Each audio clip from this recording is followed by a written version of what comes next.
Olá, sejam muito bem-vindos ao Networking para Brasileiros Podcast. O NPB é um grupo sem fins lucrativos que tem o intuito de fortalecer as comunidades brasileiras residentes aqui no Canadá. Nos conectamos para trocar experiências, informações e criar conteúdo sobre a aventura que é ser imigrante em terras canadenses. Meu nome é Thales, eu sou voluntário do podcast, me segue lá, @ThalesMarinheiro. Nesse episódio, nós vamos falar sobre o ensino superior no Canadá. Você que sempre quis saber como faz para estudar no Canadá, como conseguir bolsa, se é melhor fazer college, como é o ambiente da universidade, post-secondary, MBA e várias outras palavras dentro da educação, é hoje que a gente vai saber. Segundo o Brazilian Education and Language Travel Association, há 14 anos o Canadá é o destino internacional preferido dos estudantes brasileiros. Além disso, na pesquisa do Escritório Canadense Internacional de Educação, realizada em 2018, 96% dos estudantes internacionais que tiveram alguma experiência no país o recomendam como destino de estudos. E para contar mais sobre a educação no Canadá, temos as seguintes convidadas. Ana Luísa Lacerda, PhD Student in International Education / Student Recruiter Ambassador, na UFT. E Fernanda Monteiro Queiroz, Graduate Student Researcher na University de Alberta. Então, se apresentem, pessoal, se apresentem. Meu nome é Fernanda, como o Thales falou. Eu sou doutorando, no terceiro ano de doutorado na Universidade de Alberta e o meu doutorado é na área de Química. Oi, pessoal, meu nome é Ana Luísa Valente. Vocês podem me achar no Instagram, analuisavalente.canadá. Eu sou estudante de doutorado na área de educação, especificamente educação internacional e comparada, na Universidade de Toronto, no instituto que se chama OISE, Ontario Institute for Studies in Education, que também é um instituto de psicologia, na verdade. E trabalho como Student Ambassador, como Project Assistant e daqui a pouco como Graduate Assistant também. Isso aí. Bom, eu queria começar nosso papo conversando... aqui normalmente a primeira pergunta é muito batida como que o Canadá surgiu na vida de vocês, assim? Como que foi essa mudança, tanto de trabalho e estudo também, né? E a história é meio longa, mas vamos dar uma resumida. O pessoal gosta disso aí, de saber da história mesmo. Eu fiz intercâmbio para os Estados Unidos no ensino médio, quando eu tinha 16 anos. E eu não queria voltar para o Brasil, a verdade é essa. Eu cheguei no final do intercâmbio, eu não queria voltar de jeito nenhum. A piadinha que eu fazia quando eu era mais nova é que se eu fosse 6 meses mais velha, eu não tinha voltado. Porque eu ia ter feito 18 anos, eu casava com alguém e ficava por lá mesmo. Não voltava de jeito nenhum. Eu tinha colega se voluntariando, tá? Pra casar comigo, todo mundo tem que voltar. Aí, eu voltei, não teve jeito. Logo depois eu entrei na faculdade. Aí, no final de 2012, eu fui visitar a minha host family. Tinha um tempo que eu não via eles e tudo mais, fui passar Natal com eles. E na época eu levei meu namorado comigo. E foi a primeira vez dele fora do país também. E ele ficou encantado, achou tudo maravilhoso, como todo mundo. E aí a gente voltando, a gente conversou. E ele falou, eu sei que você sempre teve vontade de voltar, não teve? Sempre, desde antes eu te conheci, literalmente. Aí ele, vamos dar uma olhada. Aí a gente começou a pesquisar e tudo mais, mas imigrar para os Estados Unidos é aquela coisa horrível. Nessa de vamos olhar outras possibilidades, achamos o Canadá. Isso era 2013, tá, gente? Viu que era muito mais fácil de migrar, eu ainda estava no começo da graduação. Então a gente fez um plano mais de longo prazo, para eu terminar a graduação, ele terminar a graduação dele, e a gente vê como vinha depois. Aí eu falei, já que eu resolvi ficar na academia, vou fazer um doutorado, pronto. Demorou uns aninhos para terminar a graduação, fazer o mestrado e chegar aqui no doutorado, Mas como foi isso, assim? Como que você escolheu a Universidade de Alberta? Você aplicou para mais universidades? Como que você foi parar lá, especificamente? Eu fui pesquisando. Como eu comecei a pesquisar isso muito, muito cedo, eu fiz uma lista gigante. Eu acho que eu cheguei a olhar literalmente todas as universidades que o Canadá tem que oferecem doutorado na minha área. Aí, das que tinha, eu fui vendo quais eram os requisitos, porque cada programa vai ter o seu. E eu olhei e tipo assim, essas universidades aqui têm os programas que me interessam e tem requisitos que são factíveis, vamos colocar dessa forma. Porque tem umas universidades que pedem umas provas que, honestamente, eu não tinha a menor vontade de fazer. Então eu olhei, pede essa prova, não faço. Até porque as provinhas são carinhas. Tem o GRE, ele custa $205. Pagando isso do Brasil, tendo que pagar TOEFL também, ou IELTS, ou qualquer outra coisa, mais documentação, mais tradução de documentação, você vai à falência.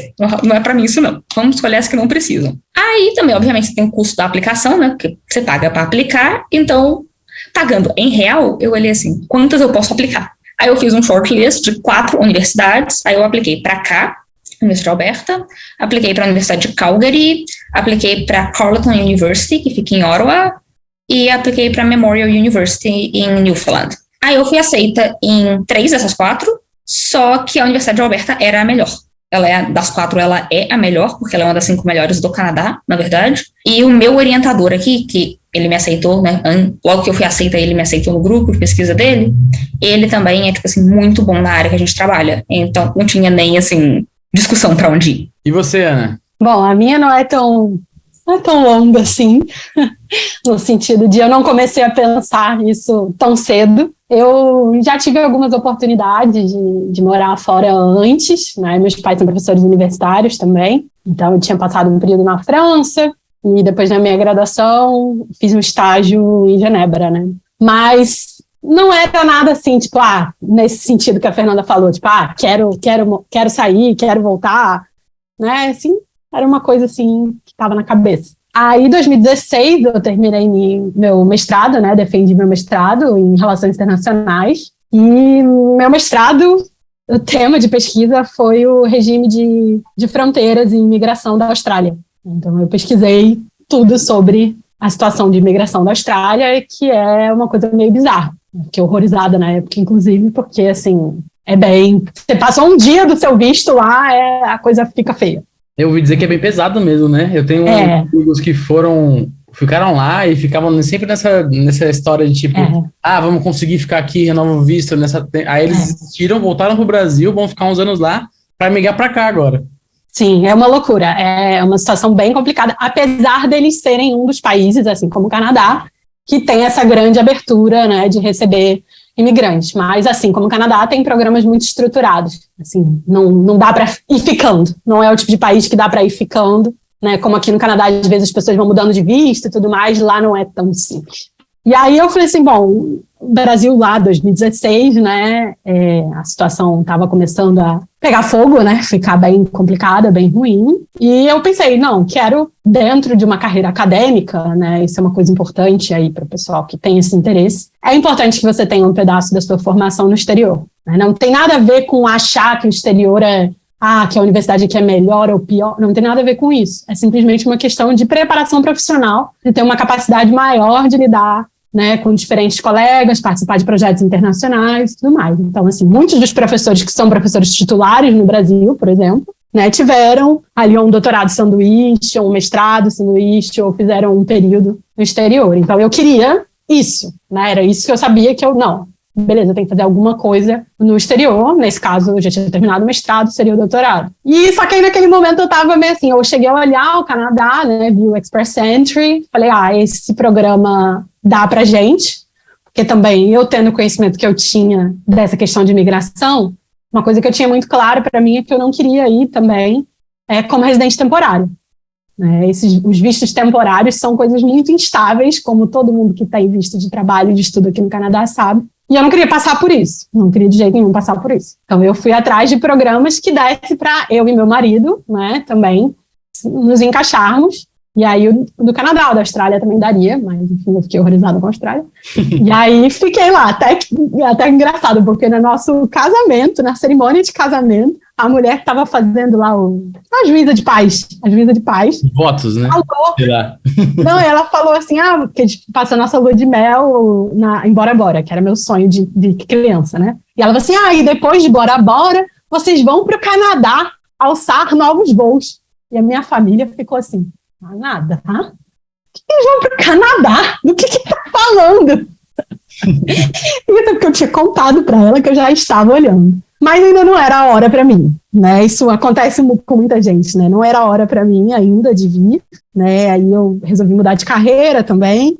Fui para a área de educação, então fiz uma licenciatura em História, comecei em 2017. E aí, na verdade, o grande momento assim que me deu um empurrãozinho final foi em 2018, durante as eleições, né? Eu passei por uma situação de violência política no Rio de Janeiro, de ter que sair de um táxi em movimento, porque o taxista começou a gritar e me xingar e querer, enfim, parecia que me agredir, né? E foi um horror. E eu falei, eu não quero passar por isso, principalmente porque eu sou uma professora de história, né? Eu tive aluno me gravando em sala de aula, né? E olha que eu sou super boazinha como professora, eu sou tipo assim, eu não falo sobre coisas problemáticas ou conflituosas, eu sou bem... E aí, na eleição, eu meio que falei pro meu marido assim, eu falei, olha, ou a gente vai pro Canadá, ou eu vou voltar para casa dos meus pais. Meus pais moravam em Fortaleza, eu morava no Rio com meu marido, né? E o Rio era esse lugar bizarro, né? Todo mundo sabe. E eu não queria ficar lá. Não era nem que eu quisesse vir para o Canadá. Eu só não queria ficar no Rio de Janeiro. E aí meu marido falou, tá bom, entre voltar a morar, né, em casa, né, e ir para o Canadá, vamos tentar o Canadá também, né? Ele tinha uma vontade de ter a experiência de morar no exterior. E aí a gente aplicou para o Expert Entry em 2019, né? E na verdade o nosso processo de imigração veio antes do processo de doutorado, justamente por causa da questão do visto, né? Então eu fiz o Expert Entry lá em 2019. Felizmente, dei muita sorte, meu processo foi super rápido, 6 meses a gente conseguiu residência. Nossa. 2019, pré-pandemia, os pontos ainda eram abaixo de 450. Não, 450 não, 460, sei lá, nossa assim. E aí a gente, né, o doutorado veio mais assim do tipo, bom, eu já tinha um pouco essa vontade, tem também a questão da bolsa, que já dá um colchão legal para eu chegar lá, né, recebendo uma coisa, né, e não ter que trabalhar aleatoriamente. E aí foi meio que uma decisão em conjunto aí, entre pais, mães e marido e eu, assim, né, de fazer o doutorado. Bom, e como que foi essa escolha e o processo também? E aí acho que você pode já começar a entrar um pouco como é que eu escolho meu curso? Como é que eu tenho ajuda? Como é que eu começo a ver como é possível entrar porque muita gente vem para cá e faz o beabá e nem sabe que tem universidade, né? Faz o college. Eu mesmo vim para cá e fiz o college. E a gente vai entrar nisso também, né? Que eu quero saber até hoje, que eu não descobri ainda qual que é a diferença de um para outro. Assim, eu consigo ver coisas claramente tem coisas claramente que são diferentes, mas ninguém nunca bate um martelo falando é isso, é aquilo, né? Mas antes disso, eu queria perguntar para você como que foi essa entrada Conta um pouco como é que foi a sua entrada na UFT, porque aí a gente já embala já na conversa. Bom, eu não fui não fiz tanta pesquisa assim como a Fernanda fez, então eu já sabia onde é que, eu pensei, Canadá, onde é que eu vou morar no Canadá? E eu falei, eu não vou morar, você me desculpe, Fernanda, mas eu falei, eu não vou morar em Alberta, eu não vou morar em Manitoba, eu não vou morar em Saskatchewan, e também não queria muito morar nas Maritimes, né? Eu sabia que era um lugar interessante, mas eu gosto de cidade grande. Ser urso polar não é para todo mundo, relaxa. Além disso. Além disso. Então, tinha ali Vancouver, né? Basicamente BC, Vitória também, a Universidade de Vitória é excelente. Né? Então, tinha ali basicamente BC e Ontário ou Quebec. Quebec, tinha a questão do idioma, meu marido não fala francês, então eu falei, não, vamos descartar, então, Quebec por conta disso. Aí, BC, na verdade, foi uma decisão até meio boba, assim, inicialmente muito por causa da coisa da chuva, que todo mundo falava, que chove em Vancouver, não sei o quê e tal, e eu não falei, não gosto muito de chuva, mas também a questão dos voos para o Brasil, que no início eu pensava em fazer voo direto, no final das contas não ia fazer diferença, mas no início eu queria só fazer voo direto para o Brasil, e Vancouver não tem, né? Nossa, mas hoje em dia eu não faço isso mais, na verdade eu não faço voo direto para o Brasil, eu faço Toronto, Panamá, Rio, porque é a única companhia aérea que tem voo diurno, né, e eu prefiro voo diurno por conta de algumas questões de saúde. Aí, bom, Ontário, então, vamos ver quais são, basicamente, né, que é o mais importante do processo para quem quer fazer uma pós-graduação fora, pesquisar pessoas que trabalhem com aquilo que você quer pesquisar, porque não adianta nada você estar na melhor universidade do mundo se não tiver um laboratório ou um professor que trabalhe com uma coisa minimamente relacionada ao que você tem interesse em pesquisar. Né? Você vai ter dificuldade de montar comitê, você vai ter dificuldade de achar orientador, E aí, daí eu mapeei a Ottawa, a University of Ottawa, a Western, que é em London, e aqui a UFT. A UFT, eu apliquei assim, nossa, vou aplicar aqui, tipo, long shot, eu não vou passar. Que a UFT é a melhor universidade do país, né? Eu falei assim, cara, eu não vou passar nesse treco, ainda mais com funding, né? Ainda mais sendo paga para isso, né? Tinha certeza que eu não ia passar. E aí saiu, o primeiro resultado foi da Ottawa, né? E inclusive meu marido tem família lá em Ottawa, que já mora lá há 25 anos, então era um lugar assim bom pra gente ir também. E eu já estava certa que eu ia para Ottawa, né? E aí saiu o resultado da UFT, acho que foi assim, foi no dia da minha festa de aniversário, a última festa de aniversário antes do Covid. Então, assim, foi um festão. Saiu o resultado e eu passei. Aí não tinha nem tinha nem o que pensar duas vezes, né? U of T é U of T. Né? O mundo era outro, o mundo era totalmente outro. U of T é, né, isso, ela é a melhor universidade do Canadá e tá entre as, né, varia um pouquinho dependendo do ranking, mas está ali entre as melhores 20 do mundo, às vezes 25, dependendo do ranking. E o Ottawa não chega nem perto nesse sentido, é uma excelente universidade para várias áreas, com certeza, não estou desmerecendo o Ottawa.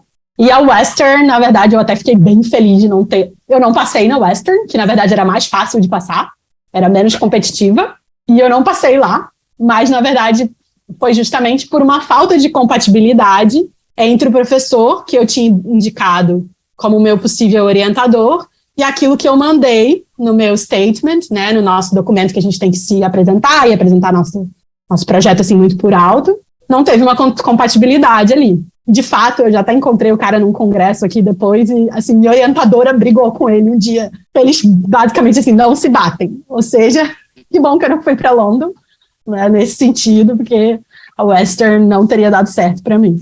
E aí é isso, acabei na U of T, comecei em setembro de 2020, sim, eu vim no meio da pandemia, e a gente teve que ir para a Alemanha para conseguir chegar no Canadá.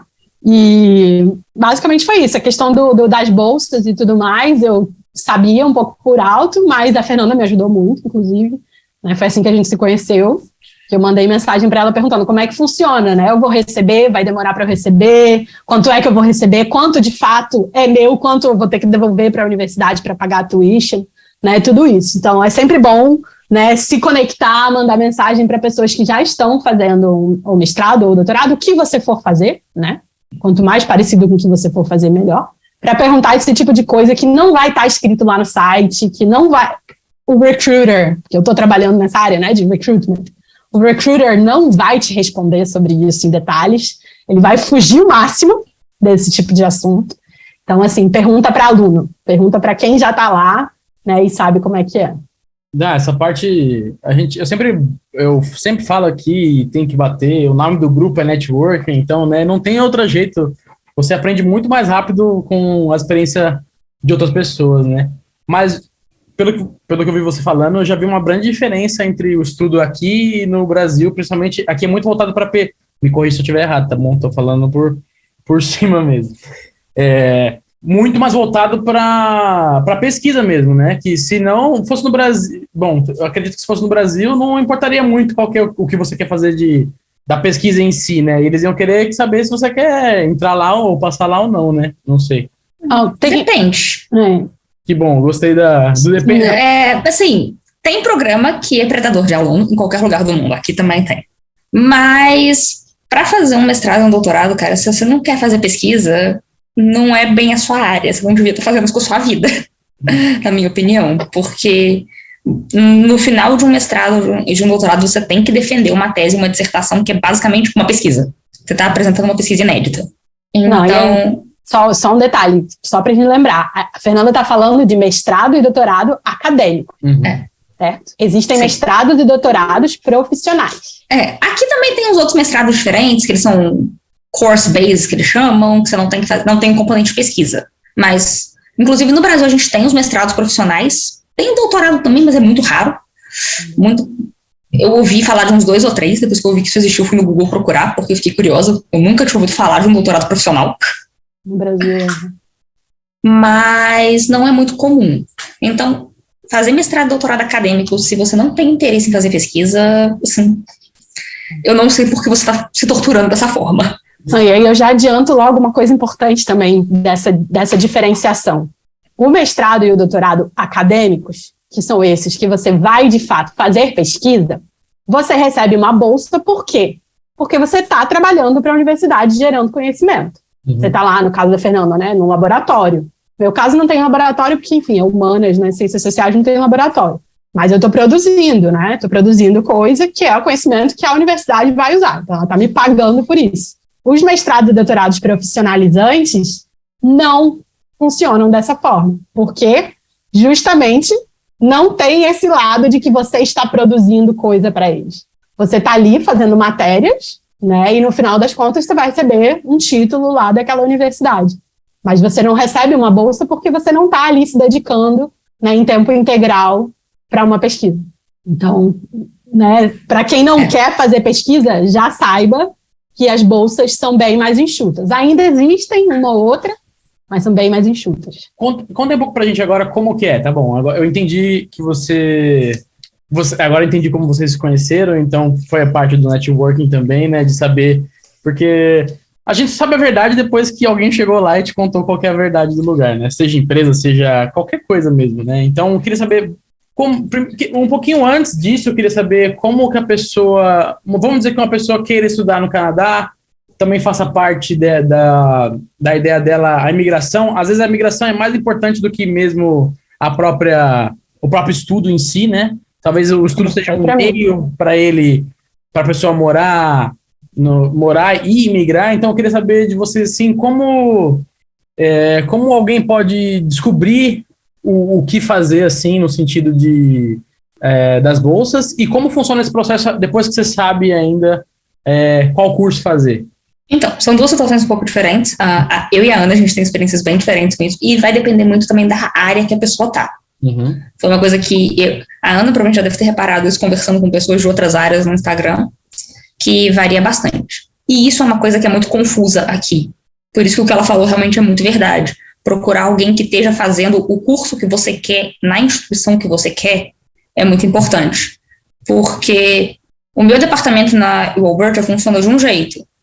Eu sei que o meu departamento na Memorial University funciona de outro jeito, em Calgary de outro jeito. E os sites são extremamente confusos. Eles não têm eles têm metade da informação, eles têm lá o negócio, tá lá escrito, é assim. Tipo o site assim. Do governo, né, canadense, é assim também. É pior, até porque os sites são ruins. Eu não sei o da U of T, eu lembro que eu não gostava do site da U of T. O da Alberta não é tão ruim. O site da Memorial, gente, eu queria chorar toda vez que eu tinha que abrir aquele site para alguma coisa. Calgary, o que eu gastei de ligação internacional estando no Brasil, porque eles não respondiam e-mail. Eles não respondiam e-mail. E eu não entendi o que estava no site. Uma mulher da secretaria chegou num posto que a mulher ela só me respondeu pra parar de ligar para ela, pra parar de infernizar a vida dela. Mas, cara, a coisa mais importante que eu acho é, tipo assim, você realmente decidir qual curso você quer fazer e quais são as suas prioridades. Eu tinha como prioridade imigrar, mas eu tinha feito algumas simulações naquela calculadora do Express Entry, vendo alguns outros fatores, e a verdade eu não tinha dinheiro para tentar o doutorado e imigrar simultaneamente, senão eu teria feito. Mas eu não tinha dinheiro para fazer isso, porque é outro IELTS, enfim, validação de equivalente de diploma, etc. Então, é outra coisa e é muito mais gasto. Então, para fazer os dois, eu não tinha dinheiro. Eu tive que optar qual dos dois eu queria fazer. Entra um pouco no caso da Ana. Eu estava meio em dúvida do que eu ia fazer, porque eu tinha que esperar eu defender o mestrado para eu ter ponto suficiente para Express Entry. Eu defendi o mestrado em fevereiro de 2019. Só que a eleição em 2018, eu estava voltando de Juiz de Fora para o Rio, eu estava morando no Rio na época, eu fui a Juiz de Fora votar, eu voltei. Quando eu descobri o resultado da eleição, eu olhei para meu marido. Então, sabe aquele projeto de doutorado? Eu tenho a pesquisa inteira. Eu quero ele para setembro. Eu não quero esperar. Foi a cara que eu olhei para o marido. Eu não quero esperar. Eu estava pensando em esperar, defender o mestrado, fazer o processo de equivalência, fazer o PR e vir depois. Saiu o negócio da eleição, eu falei, esperar? O que é isso? Vamos de uma vez. A minha área, a gente não costuma ter muito problema com diferenciação de bolsa para residente permanente e cidadão. Tem os fundings específicos de governo, mas na minha área é muito comum o departamento ter funding para você. E esse funding do departamento não é afetado pelo seu status de residência, o que é muito legal, eu acho, da parte deles. Então, eu decidi o que eu queria, e eu acho que isso é o mais importante, decidir o que você quer fazer primeiro. Ciente de que, tipo assim, se você quer estudar, você vai ter que fazer os dois de qualquer forma. E eu decidi o que eu queria, vou fazer dessa forma, então. E quando eu decidi isso, eu fiz algumas simulações no site do Express Entry, naquela calculadora de pontos. Nessa situação que eu tenho hoje, eu teria quantos pontos? Aí, com meu marido, se a gente foi ele virar o aplicante principal, porque o aplicante principal era eu, no começo. Se ele conseguiu um emprego qualificado e foi ele no Canadá, como é que fica essa situação? Ou se eu esperar eu terminar o doutorado, como é que fica essa situação? Eu fiz várias simulações. E acabou que quando eu fui olhar, falei, era até mais vantajoso para a gente acabar vindo, porque o doutorado ia me dar muito mais ponto, porque o doutorado dá bastante ponto no Express Entry, E ainda tinha exatamente essa chance do meu marido conseguir um emprego qualificado aqui, etc. Que qualquer empreguinho de supervisor você consegue usar. Então, não é tão assim. Então, não de uma vez mesmo, e a gente vê esse negócio de migração mais pra frente. A gente vê como é que faz com isso. Porque eu não quero esperar. E pronto. Eu só esperei, justamente porque eu estava matriculada na licenciatura em História, né? Eu queria terminar antes de vir. Senão, acho que eu também teria vindo assim que saiu o resultado do Express Entry, que o resultado saiu em janeiro de 2020, final de agosto, setembro. Mas justamente porque eu me formei ali em julho, tudo bem que teve a pandemia e tal. Mas eu diria assim, para quem tem interesse, né, quem quer... Tem, né, dois perfis de pessoas, vamos colocar assim, né? As pessoas que querem imigrar acima de qualquer coisa, né, que o objetivo delas é imigrar independente de qualquer coisa. E as pessoas que, assim como eu antes de 2016, né, pensam, eu quero estudar fora. Em algum momento da minha vida, eu acho que isso vai ser bom para mim. As pessoas que querem imigrar a qualquer que seja a situação, se elas não se encaixam no perfil do Express Entry, né, não tem ponto suficiente para Express Entry, ela vai ter que estudar. Aí, beleza. O que ela vai ter que estudar? E aí a gente começa a falar um pouquinho da questão do college. Quero saber. Já tô aqui, já tô curioso já. Ih, deu uma travada. Já tô aqui curioso já. Travou mesmo? Tá me ouvindo? Deu uma travada, na verdade. Você congelou pra gente um pouquinho. Tá, tô de volta ou não? Tá, agora tá. Então, as pessoas que têm que estudar para poder imigrar, ou seja, que não tem perfil para Express Entry, o que a gente costuma ver por aí, né, no cenário aí de Instagram, de canal de YouTube, de todas essas coisas? College é a sua opção para conseguir o PGWP e para poder depois virar residente permanente. Isso aí é a maior balela da história. Isso aí é uma grande mentira contada por, e aí eu vou colocar o dedo aqui na ferida mesmo, consultores, chamados consultores educacionais, entre aspas, certo? Que na verdade são vendedores de college. Que não tem a pessoa nunca estudou educação na vida dela, nunca estudou psicologia ou educação ou pedagogia, seja lá que for a área relacionada. Às vezes é um engenheiro, um economista, um administrador, marqueteiro, só que tem é marqueteiro também. Essas pessoas vêm para o Canadá, né, e resolvem ganhar dinheiro em cima de outras pessoas que querem vir também. Claro, estão ajudando o sonho das pessoas? Estão, né? Poxa, muito legal, mas elas estão ganhando dinheiro também. Né? E como é que elas ganham dinheiro? Como é que consultor educacional ganha dinheiro? De duas formas. Eu te digo isso porque eu já trabalhei em feira de recrutamento de universidade americana, diretamente com as universidades, e de vez em quando aparecia consultor perguntando para as universidades. Consultor ganha dinheiro em cima da taxa que você paga enquanto cliente, né? Beleza? Você tem que pagar lá um valor para ter acesso à consultoria, e em cima da sua venda pelo college. Então, o college, né, não são todos os colleges, não é todo mundo que faz isso, certo? Não estou generalizando. Estou falando aí de uma tendência que existe dentro do Instagram, do YouTube. O college vai pagar por aluno, certo? O consultor recebe. Inclusive, às vezes, o aluno, nesse processo de college, nem toca em documento. O cara manda tudo para o consultor, é o consultor que faz a aplicação e pronto. Universidades, em geral, também existem exceções, certo? Universidades, em geral, não aceitam que uma pessoa que seja um terceiro, né, no caso, um consultor, aplique em nome do aluno. Então, a universidade não trabalha com... Existem diversas, inclusive está no site de várias universidades. Não trabalhamos com consultores. Você precisa fazer a aplicação. Se outra pessoa for fazer a aplicação por você, você precisa fazer uma procuração, ou seja lá qual for o documento que o pessoal faz, né?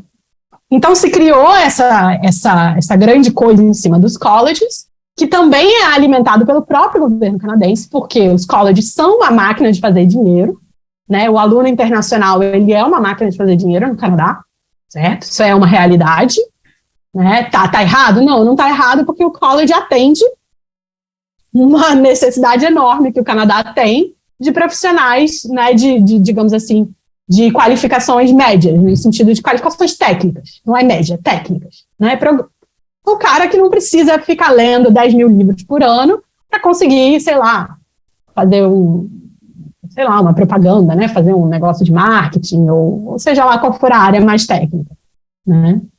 Então, não é que está errado, mas isso existe e a gente precisa saber que o college não é a única opção. E aí a gente volta lá naquela questão que eu falei, mestrado e doutorado acadêmico, mestrado e doutorado profissional.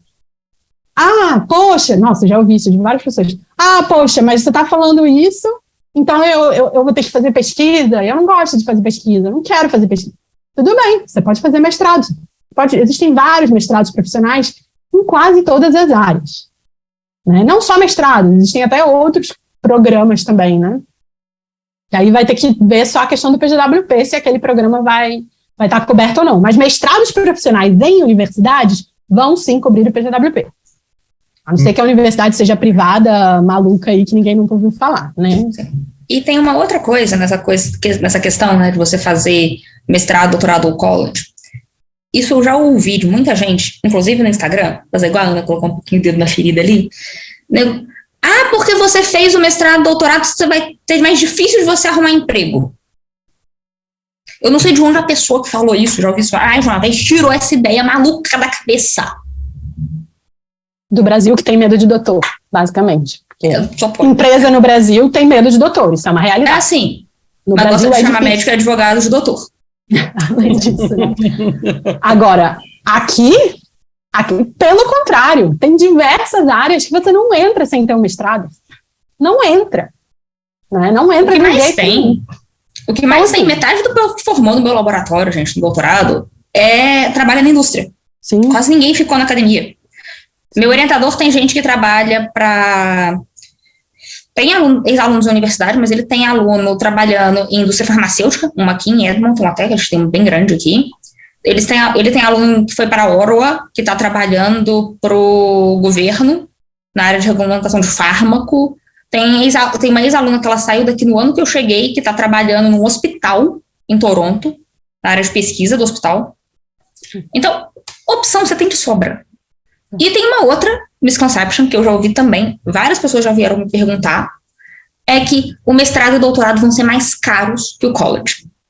E, na verdade, é bem o contrário.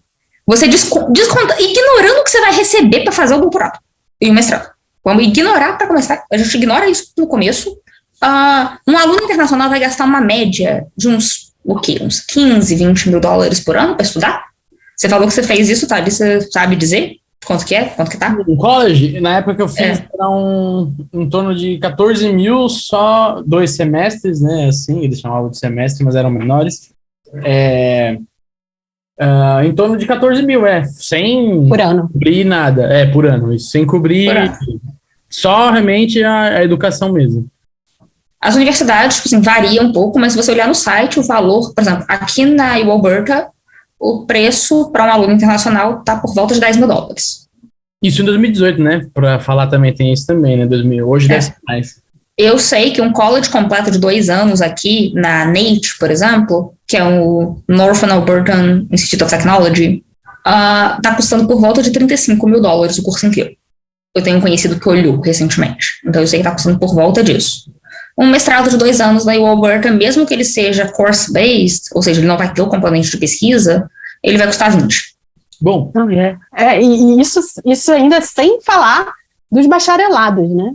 Tem um casal que eu sigo, gosto muito deles, que acabaram de chegar, fresquinhos, assim, lá em BC. Eles eram designers no Brasil, ou ele era designer, não sei.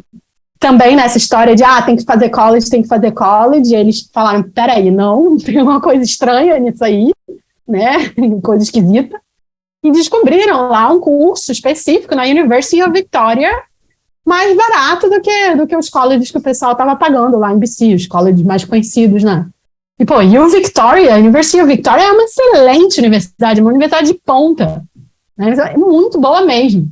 Quem vai ter mais chance no mercado de trabalho? Esse cara que fez, acho que ele está fazendo um bacharelado mesmo, fez um bacharelado numa universidade do porte da U Victoria, ou o cara que fez um cursinho de 2 anos num college, sei lá, que o pessoal vai aqui para aqueles college no interior da Conchinchina, né? Então, assim, claro que existem muitos fatores envolvidos, também não estamos dizendo aqui que mestrado e doutorado é a solução para todo mundo. Muito pelo contrário. Nenhuma. Muito pelo contrário, até porque o college, como eu falei, ele foi criado pelo governo canadense, né, o sistema de colleges, ele é um sistema que funciona em parceria entre governo e indústria. Então, os colleges oferecem cursos que a indústria esteja identificando como uma necessidade do mercado. É assim que se define o college. Mas, o que isso acarreta? Por um lado, é uma coisa positiva, que você, enfim, está, em geral, fazendo um curso que tem uma demanda alta de mão de obra, mas, por outro lado, significa que tem muitos cursos que estão bem ruins, assim, a palavra é ruim mesmo, né? Tem uma outra menina no Instagram, enfim, essa já está aqui há mais tempo, já bem consolidada, se eu vou falar que todo mundo vai saber quem é. Ela criticou extremamente o college que ela fez, né? Porque ela vinha de uma universidade federal no Brasil, né? Fez um bacharelado na Universidade Federal do Brasil, chegou aqui com essa concepção, né, de que, poxa, eu estou indo estudar no Canadá, vou estudar um negócio, vai ser bom. Chegou lá, o curso que ela fazia era copiado de um cursinho de LinkedIn, daqueles que você pega certificado no final. Ela chegou até a reclamar no college lá, foi uma confusão e tudo mais. Mas, assim, as pessoas não precisam passar por isso. Tem mais um detalhe em relação ao college que também é importante deixar claro, que acho que nesse caso também dessa menina teve muito a ver com uma questão de expectativa e frustração. O consultor educacional, ele em geral não vai te falar que o pessoal canadense que faz college, em geral é um pessoal que tem um rendimento acadêmico menor. Não é uma coisa muito falada. Mas aqui no ensino médio, não sei se tem alguma variação de província, tá? Eu conheço o sistema de Ontário muito bem. No ensino médio, você vai selecionar as suas matérias de acordo com o seu objetivo depois que você terminar o ensino médio. Então, você pode fazer uma matéria, que são as matérias advanced, né, que vão te preparar para a universidade.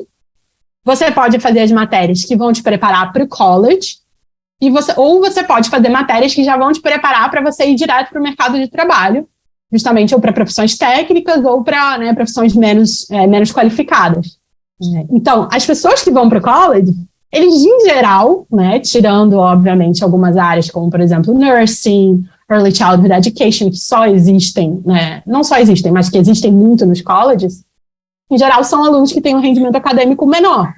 Aí o brasileiro que vem de uma universidade federal no Brasil, ou de uma universidade estadual no Brasil, ou de uma PUC, por exemplo, chega aqui, entra no college, vê que os colegas dele, às vezes, têm dificuldade com leitura básica, têm dificuldade com matemática básica, têm dificuldades, assim, bizarras, né, na visão de um aluno que passou num vestibular de federal no Brasil, e eles vão ficar extremamente chateados, né, até porque eles estão pagando uma grana muito alta, né. Então, assim, o problema, como um todo, está na falta de transparência, né, na falta de transparência das partes envolvidas no processo, seja na parte, né, do governo canadense de deixar claro como funciona esse sistema aqui, né, esses 3 caminhos, digamos assim, e, por outro lado, dos consultores também, que não entendem porcaria nenhuma de educação, né, e que vão lá, não, é o college.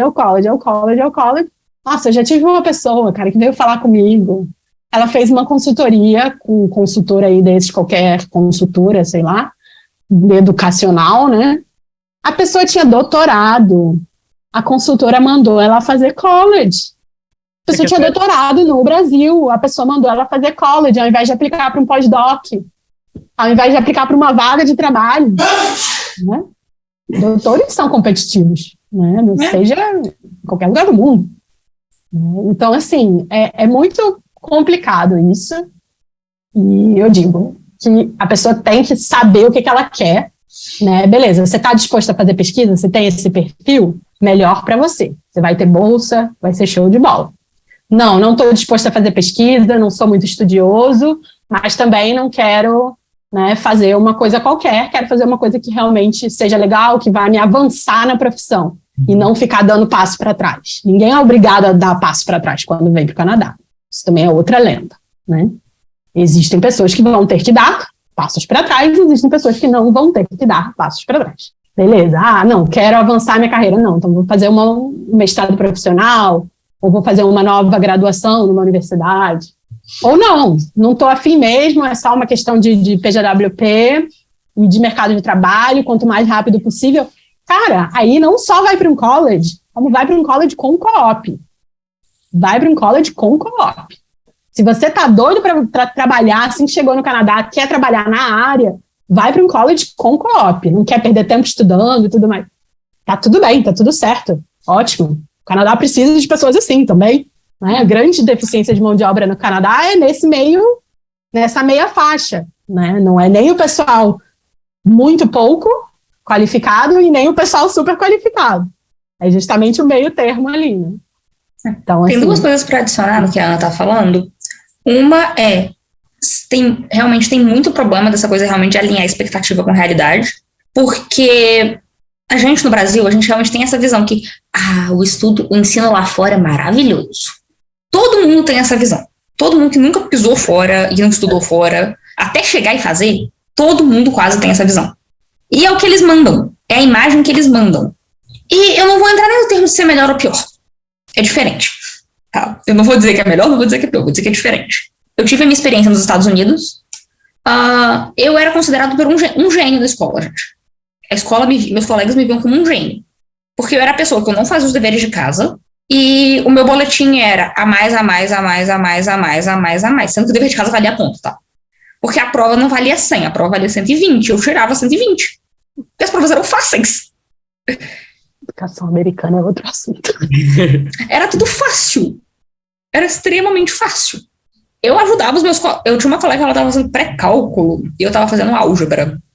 Que foi a matéria que coube no meu horário, porque eu tinha várias restrições na época lá de horário, de coisa de intercâmbio. Eu ajudava minha colega a fazer os deveres de casa dela de pré-cálculo. Então, tipo assim... E aqui, eu já dei um pouco de aula para ensino médio aqui também, e eu vejo os meus alunos, eu dou aula no meu departamento como teaching assistant, eu acabo dando no laboratório.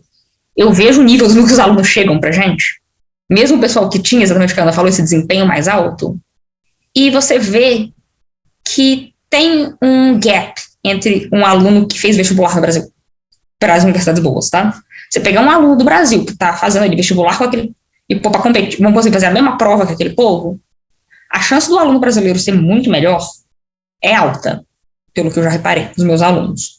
Só que a gente tem essa concepção de que aqui vai ser muito melhor.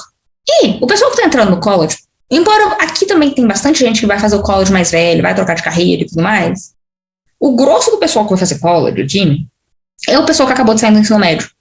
Ou o povo que tirou 1-2 anos de gap year ali pra fazer nada da vida, não sabia o que queria, não quis fazer nada, e resolveu depois fazer o college. Então é uma molecada nova. Então isso gera muita frustração nas pessoas. Eu ouvi de muita gente frustração nesse quesito. Só que, assim, essa vem tem essa lenda de, o ensino lá é muito bom. E não que ele seja ruim, não vou dizendo que o ensino aqui é ruim, não. Mas exatamente, além de, vem muito o que a Ana falou. E também não é que o college é ruim. Muitos colleges, eles são fracos, porque a gente está acostumado. Mas você pensa que alguém que tem um bacharel no Brasil e chega para aqui para fazer um curso técnico na mesma área que ele tinha o bacharel no Brasil, inclusive, ele já tem todo aquele conhecimento. Foi isso que eu senti mesmo dos meus colegas, né? Eu não era da área específica, né? Então, para mim, foi legal porque eu aprendi coisas que eu não sabia. Mas o pessoal que já via aquilo todo dia, tipo, parecia que meio que... tinha um pessoal lá que não sabia o que estava fazendo lá. Tinha esse pessoal também, né? Porque sempre tem, né? Mas eu lembro que eu tive sorte de ter... Eu acho que o projeto final foi um projeto muito interessante, que foi bem legal, e eu pude usar... E como eu tinha feito business, administração no Brasil, para mim foi muito legal como ele foi. Mas você via que a principal dificuldade era estudar em inglês, que era uma coisa nova, assim, que era você estudar totalmente em inglês, mas fora isso não parecia ser tão difícil mesmo. Eu tive essa impressão assim mesmo. Mas eu tenho duas perguntas para vocês aí. Como eu esqueci qual que era que eu estava falando, mas era assim, você me disse... não, lembrei. Vamos para todo mundo, porque o nosso grupo aqui também tem muita gente que está no Brasil ainda. Metade do grupo do MPB está no Brasil e metade está aqui. Eu queria que vocês explicassem melhor qual que é a diferença do mestrado, doutorado e o PhD aqui. Se tem... Estou falando besteira, se um é o mesmo que o outro... Doutorado e PhD é a mesma coisa. É a mesma coisa, né? Uhum. É só o nome. E no Brasil ele chama doutorado. Em inglês, ele chama Doctor of Philosophy, o nome completo. Então, quando você abrevia, fica PhD. Tanto que a gente tem a piadinha em português que os nossos professores, eu tinha isso muito na Federal, eram os PH-deuses. A gente fazia a piadinha. E você comentou uma hora, Fernanda, que a pessoa ela sempre é paga para fazer a pesquisa? Toda vez? Ou ela precisa da bolsa também e do funding do departamento? Então, sempre é uma palavra muito complicada. Eu diria sempre. Para fazer pesquisa? Eu falo que eu não gosto de usar a palavra sempre para nada, porque sempre vai ter uma universidade lá no fim do mundo que vai te dizer, não é assim que funciona aqui. Mas, de modo geral, sim. Eu nunca vi um aluno de doutorado sem bolsa. Muitos departamentos, inclusive, pegar na minha área, por exemplo, aqui não é o caso da Alberta, aqui eles não precisam disso, mas tem vários departamentos que para você ser aceito, você tem que ter um orientador. E um dos motivos para isso não é que eles estão com medo de você entrar no programa e não conseguir um orientador depois que você entra. É porque o seu funding vai vir do seu orientador. Porque os orientadores aqui, assim como no Brasil, eles vão aplicar para verba de pesquisa. Uhum. E as verbas aqui, elas são muito grandes, vamos pôr assim, de modo geral. E quando você submete um projeto, mesmo assim, mesmo no Brasil, você pode submeter, né, um projeto para CAPES, para CNPq, FAPERJ, etc. Você pode colocar ali que mão de obra você vai precisar para executar aquele projeto. E entre as coisas que você vai precisar, você vai ter lá, vou precisar de um pós-doc.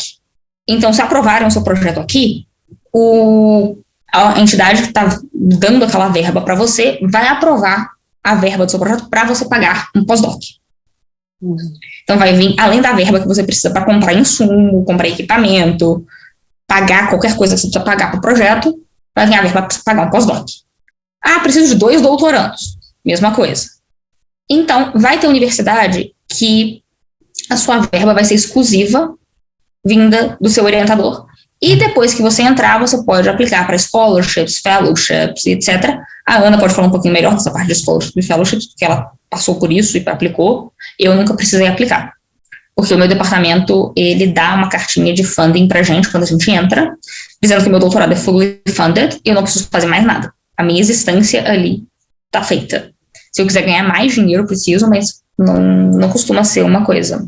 Mas basicamente isso. Então, tipo assim, você vai ter essa situação. Assim, você vai ser pago, aí. Só que no caso do meu departamento, o meu orientador, ele pode escolher que não quer que, por exemplo, eu dê aula no departamento. Porque uma parte do meu funding é condicionada a eu dar aula no departamento. Só que eu tenho que trabalhar durante o semestre 12 horas por semana dando aula. Tem que ir lá, tem que dar um laboratório, tem que corrigir relatório, tem que dar monitoria, tem que tirar dúvida. E é tudo tempo que eu poderia estar no laboratório fazendo coisas para minha pesquisa e para o laboratório. Então, meu orientador pode olhar para a cara daquilo. Quer saber de uma coisa? Não quero que você dê aula. Ele fez isso comigo semana passada. Eu não dei aula no inverno, porque ele virou para minha cara. Ele virou para mim. Não quero que você dê aula. Não quer que eu dê aula. Ele teve que assinar um contrato comigo, dizendo que ele ia me pagar e mandar para o departamento. Para comprovar que eu não estava sem financiamento. Eu estava sendo financiada por alguém. Para mestrado, e eu sei, por exemplo, o meu marido é da economia, e a gente está olhando muita coisa para ele. O departamento dele, por exemplo, não tem bolsa para todo mundo. Eles têm 3 níveis diferentes lá, né? Tem um doutorado, aí tem mestrado de 2 anos e tem mestrado de 1 ano. A distribuição de bolsas dele, inclusive, é nessa ordem. Mas, mesmo falando com os alunos, tem aluno lá que não tem bolsa. Por isso que eu falei aqui que é complicado você falar que é sempre para todo mundo. Então, depende muito de como é estruturado cada... O programa, a verba, e vai depender um pouco. Aí, esse caso desses alunos, eles não têm bolsa do departamento, mas eles têm todo o direito de aplicar para scholarships, fellowships e etc. Diferente, no Brasil, normalmente, quando a gente aplica para o mestrado e doutorado, vem, né, uma aplicação só. Você aplicou e você aplica para CAPES, para CNPq. E você já vem com a bolsa de brinde. Vamos pôr assim. Tem um combo. Ultimamente depende. Antigamente vinha um combo ali. Você passou bolsa. Hoje tem gente que está passando sem bolsa. Então tem lugares aqui que funcionam dessa forma também. Só que aí, exatamente, igual no Rio tem lá a FAPERJ nota 10, ou alguma bolsa do tipo, que você pode aplicar por fora, depois que você foi selecionado. Você pode ser indicado. Então tem essas bolsas aqui também, e você pode aplicar para elas, que aí é a forma que esses alunos se financiam. O pacote de funding, né, que é uma coisa que a gente em geral chama, né, graduate-based funding, ou funding package, alguma variação desses termos, né, que ele é mais comum para o doutorado, né, o mestrado tem uma variação ainda maior que a do doutorado, mas a do doutorado em geral, para quem está fazendo full-time, a doutorado acadêmico, né, que é o PhD, por exemplo, na área de educação, o doutorado profissionalizante, ele não chama PhD, ele chama EdD, Education Doctor, que seria, por exemplo, na medicina. Aqui médico a gente tem que chamar de doutor, porque aqui o médico tem doutorado, aqui ele é um medical doctor, né? E tem várias áreas que tem esse profissionalizante, né? Mas no PhD, né, em geral, é essa estrutura, né, de um pacote de financiamento que vai incluir, aí vai variar, né, mas vai incluir um pedaço que pode cobrir a tuition, pode incluir um trabalho, como por exemplo da Fernanda, de teaching assistant, né, que a gente chama de TA, pode incluir research assistantship, pode incluir os dois, né, e pode ter, claro, algumas exigências, porque em geral tem exigências, na verdade, né. No Brasil, por exemplo, se você é bolsista CAPES, você é obrigado a fazer estágio de docência. Se você é bolsista CNPq ou CAPES, você é obrigado a manter a sua nota acima de tal, não pode reprovar. Aqui também, mesma coisa. Cada lugar vai ter as suas regras, né? E aí, por exemplo, na U of T, no meu instituto, a nossa obrigação, além de manter nota e não reprovar nenhuma matéria, é que a gente tem que aplicar todo ano para bolsas externas, né? Que são justamente, principalmente as bolsas do governo, né? Nem vou falar de outras, porque as outras são muito pequenas, não vale nem a pena. Mas as bolsas do governo, que aí se chamam Tri-Agency, né, que são as 3 agências. Como a gente no Brasil, a gente tem o CNPq, o Conselho Nacional de Pesquisa. Ele supervisiona a pesquisa de todas as áreas, humanas, sociais, né, qualquer área que seja. É tudo centralizado no CNPq. Aqui não, aqui você tem 3 agências diferentes. A SSHRC, que é Social Sciences and Humanities, então Ciências Sociais e Humanas. A CIHR, que como é que é? Não vou saber agora exatamente. É basicamente tipo exatas. Se você quiser ver, pode ver também, não tem problema. É exatas. Exatas, ok. E a NSHRC, que é a Natural Sciences, que aí seria, por exemplo, a área da Fernanda. A biologia, a química, a medicina, né? Então, são basicamente humanas e ciências sociais, tecnologia e natureza. Natureza / gente. Tem mais um que eu não sei se ele funciona para você, inclusive, Ana, que é o Vanier. Não, o Vanier não é uma agência financiadora. Mas ele é uma bolsa também. Quer dizer, né? não é uma agência financiadora, não é uma agência, mas ele é uma bolsa, né? Pois é. Ele é uma bolsa específica, que é a bolsa mais alta de todas, no valor de $50 mil por ano. É super competitiva, e se você for ver o perfil das pessoas que recebem, né, não é nem questão de excelência acadêmica, mas são pessoas que têm um perfil de liderança muito forte, né? Então, líderes, assim, galera que se envolve com movimento, que se envolve, enfim, com empreendedor, essa galera, assim, muito fora da curva, né? Não é a galera mais acadêmica como a gente assim, né? E aí, essas bolsas, que eles têm uma cota para cada universidade, bonitinho, tudo dividido, né? Não é, tenho 10 bolsas para o Canadá inteiro. Não, inclusive, ela funciona, né? Porque eu sei, enfim, absolutamente tudo sobre a Tri-Agency, né? Que ela funciona igual para as 3 agências.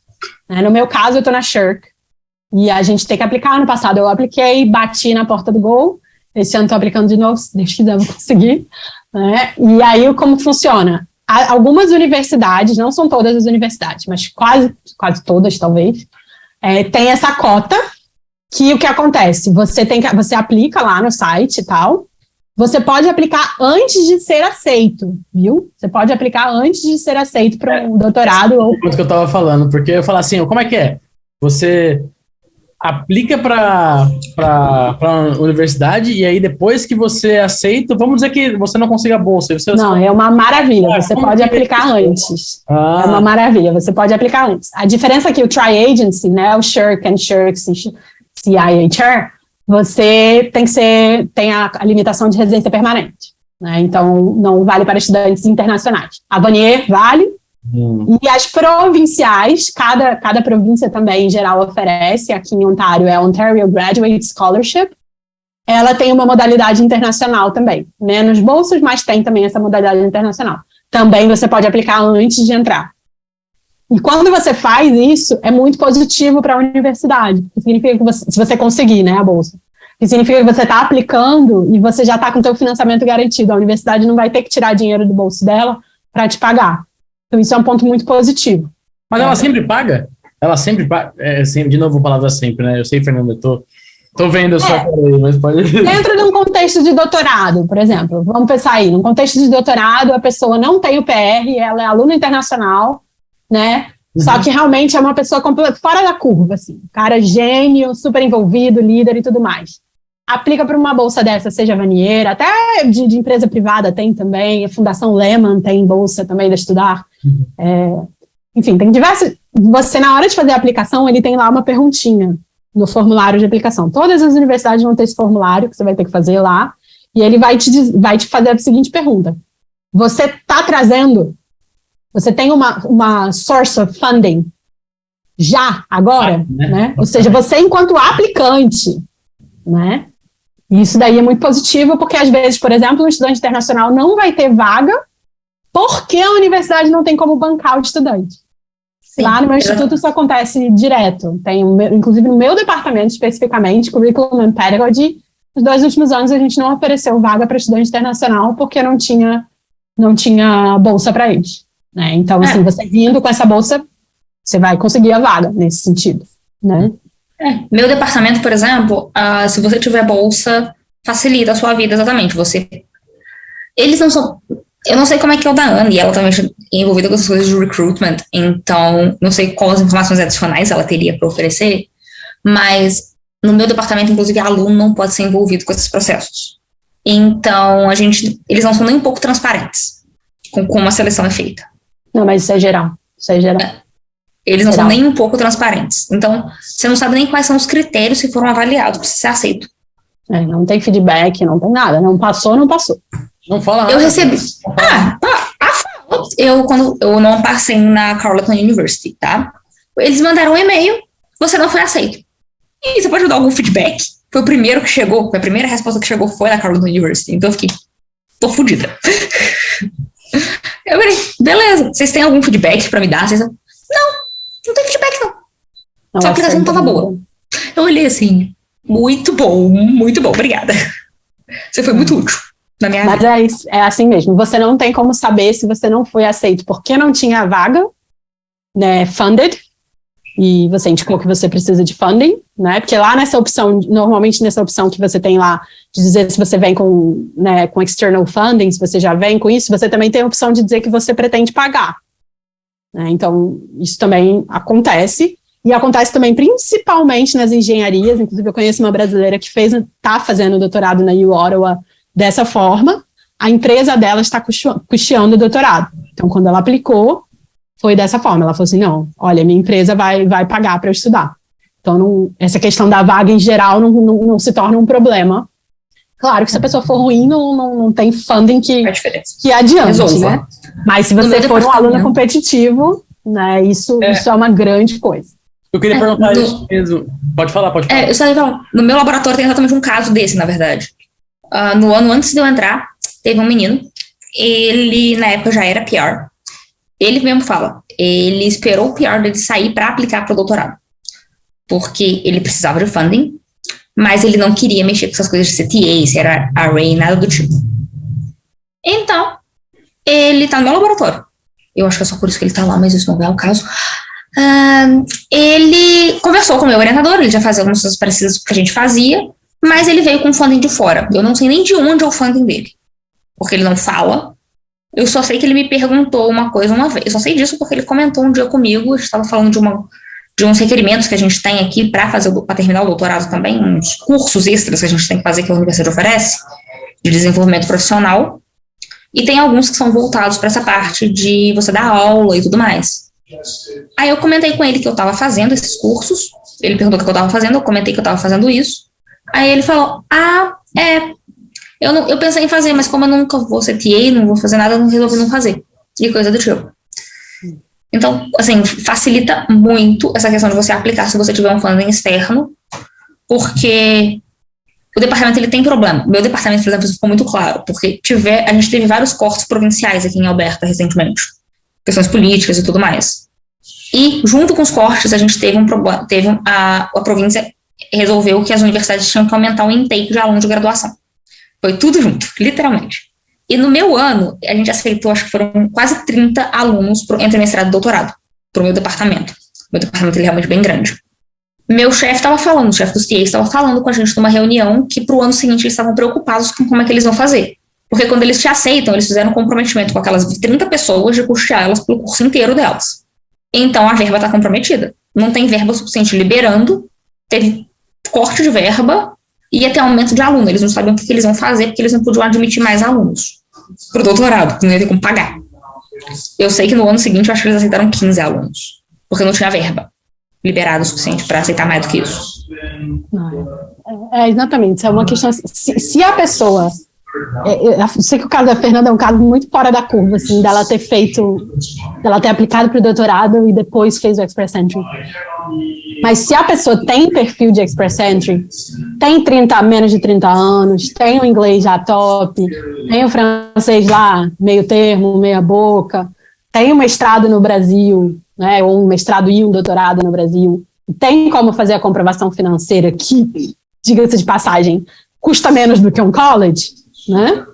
Faça o Express Entry primeiro e aplique como residente permanente. A tua vida, tipo assim, vai ser muito mais fácil. Muito mais fácil. Inclusive porque... todos os sentidos. Inclusive porque tem departamento, não sei se você conhece algum departamento assim, mas eu conheço, Ana, que mesmo essa questão, sem considerar funding externo, eles dão preferência para aluno.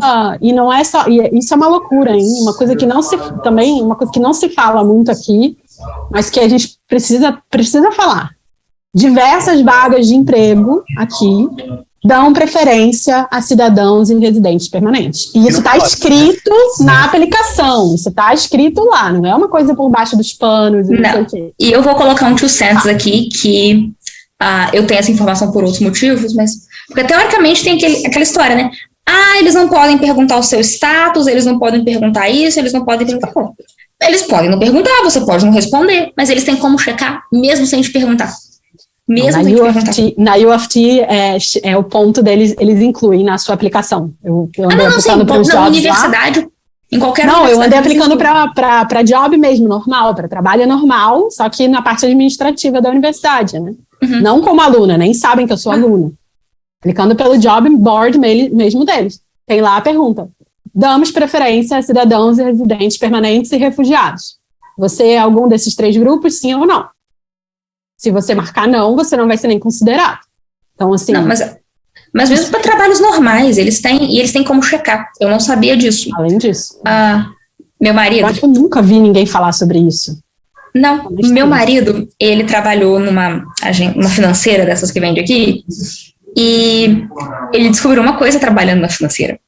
Quando você faz o soft credit check, ou seja, só tem o nome da pessoa, basicamente, você consegue fazer um soft credit check. Quando você faz isso, retorna os 3 primeiros e os 3 últimos números do SIN number dela. Assim, não é qualquer pessoa que consegue fazer esse soft credit check. Tem que ser uma empresa séria e tudo mais. Assim, tem as requerimentos aí. Mas não vem os 3 do meio, então não vem nada. Os 3 do meio vêm bloqueados. Mas vem os 3 primeiros e os 3 últimos números do SIN number. Como residente temporário tem o primeiro número sendo 9 no SIN number, eles matam na hora quem é cidadão e residente permanente, quem é temporário. E ali eles te cortam. Depois que eu fiz na hora. Depois que eu fiz o college, eu falei assim, eu só volto a estudar agora sendo PR, porque não quero nunca mais pagar, porque até o college mesmo é muito mais barato.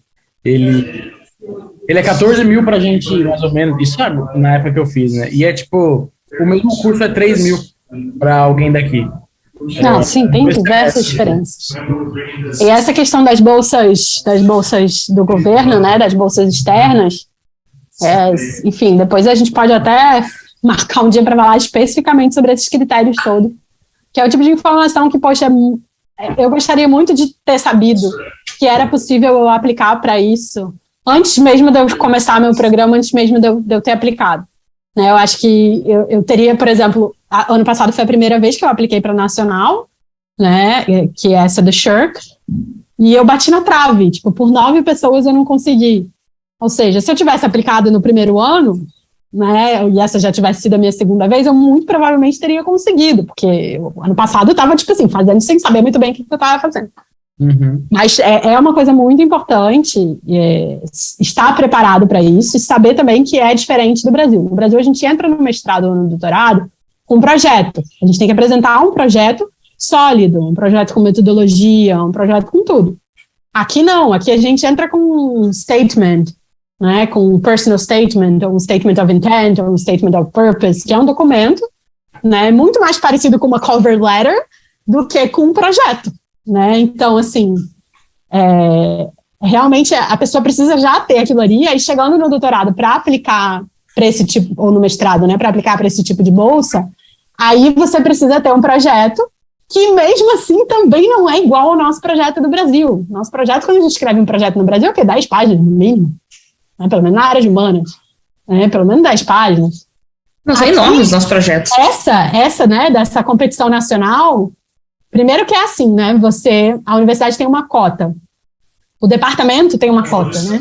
Então, você passa primeiro pelo departamento. O departamento pega todas as aplicações dos próprios alunos e seleciona o número X. Esse número X vai para a próxima etapa, que é a etapa da universidade. A universidade tem tantas bolsas, aí ela vai escolher o número X também. E aí esse número X escolhido pela universidade vai meio que representar a universidade na competição nacional. E aí na competição nacional é que vai ser determinado. Então você está competindo não com as pessoas da sua universidade ou do seu curso, você está competindo com as pessoas da mesma área, na verdade, da mesma grande área. Por exemplo, o meu é educação, psicologia e serviço social junto, né? Então eu estou competindo com pessoas dessas duas áreas do país inteiro. E eles oferecem, tipo assim, varia um pouco, né? Mas ano passado, por exemplo, o meu comitê oferecia 75 bolsas.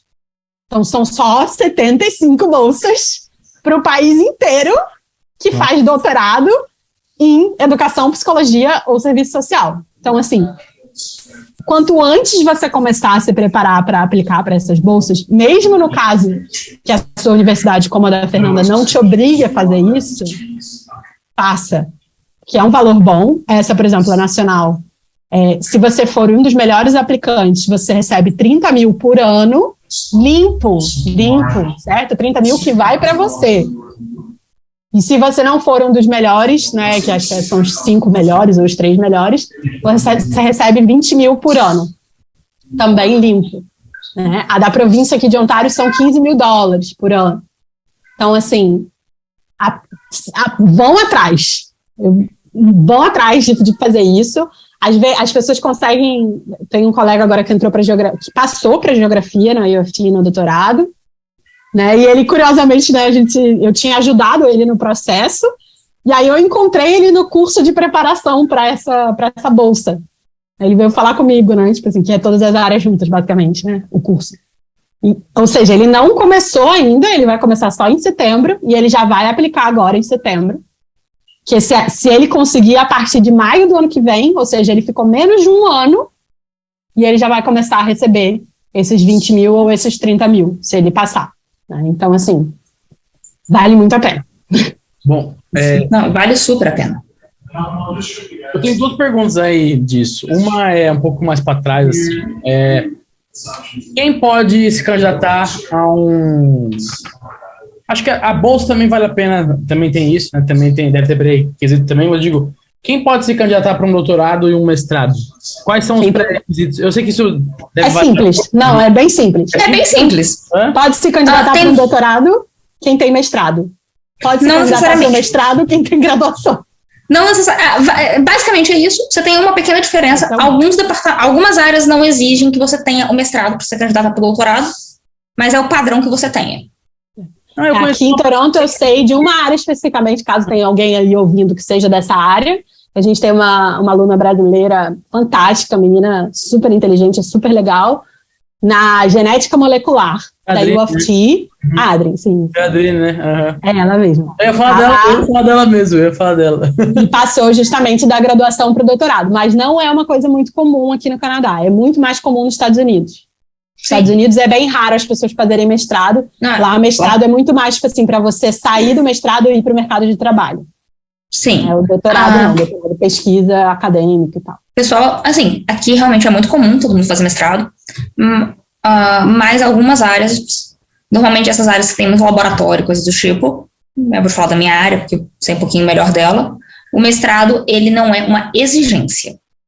No entanto, vamos pôr assim, alguém que tem um rendimento acadêmico de, vamos pôr assim, 7 de 10, que é o mínimo que a universidade exige, normalmente, é o mínimo que eu já vi ser exigido, para você poder aplicar aqui. Se você está saindo da graduação e você quer ir para o mestrado, se eu tiver um 7 de 10, você vai ser considerado. Quer dizer que você vai passar? Não sei. Está lá como um mínimo, você vai ser considerado. Se você tem 7 de 10 no mestrado e quer aplicar para o doutorado, você também vai ser considerado. Agora, se você quer sair da graduação e ir para o doutorado direto, sua nota tem que ser um pouquinho mais alta. Eles não vão considerar você se você estiver no mínimo. Então tem um corte, então, aí nisso tudo. Uhum. Ele não é oficial, entreguei naquela coisa que eles não são nem um pouco transparentes com o que eles fazem, mas sim.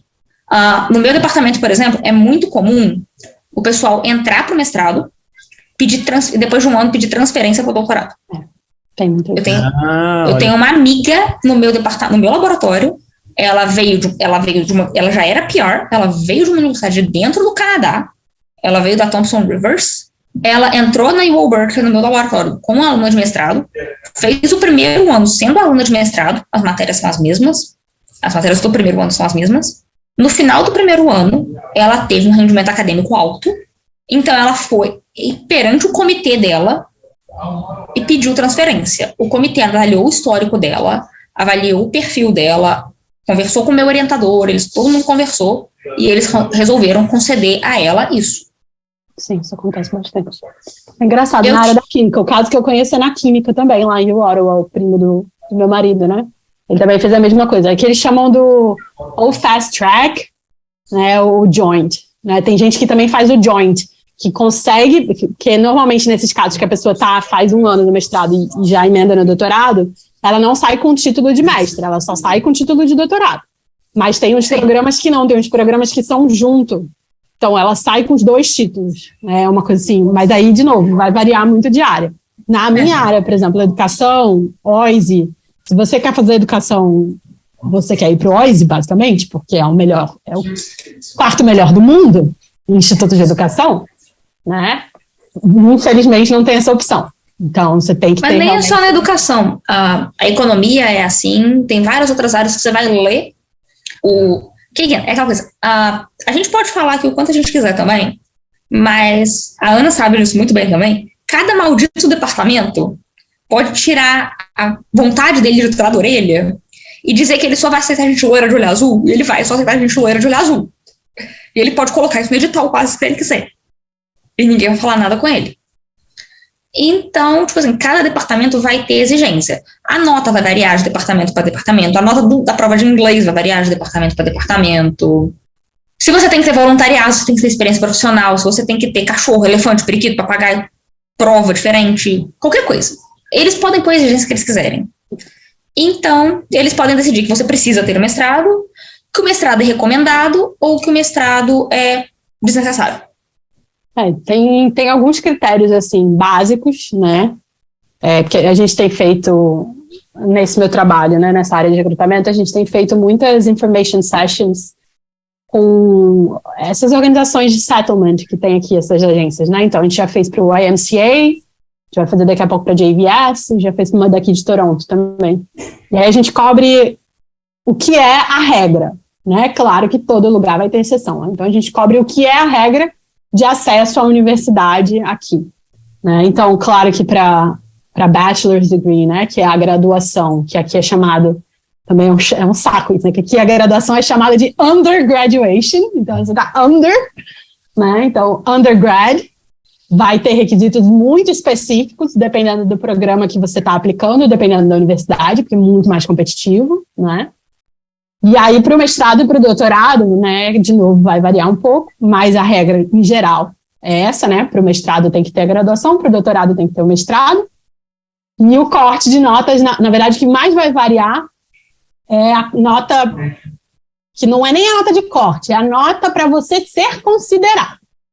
Então, por exemplo, lá na U of T, é B+, nos últimos 2 anos que você tem estudado. Então, se você está aplicando para o mestrado, os seus 2 últimos de graduação, você tem que ter uma nota, tem que ter uma média B+. E para o doutorado, você tem que ter tido durante o mestrado inteiro B+, como média. Então, isso vai variar um pouquinho, claro, algumas universidades vão pedir um pouco menos que isso.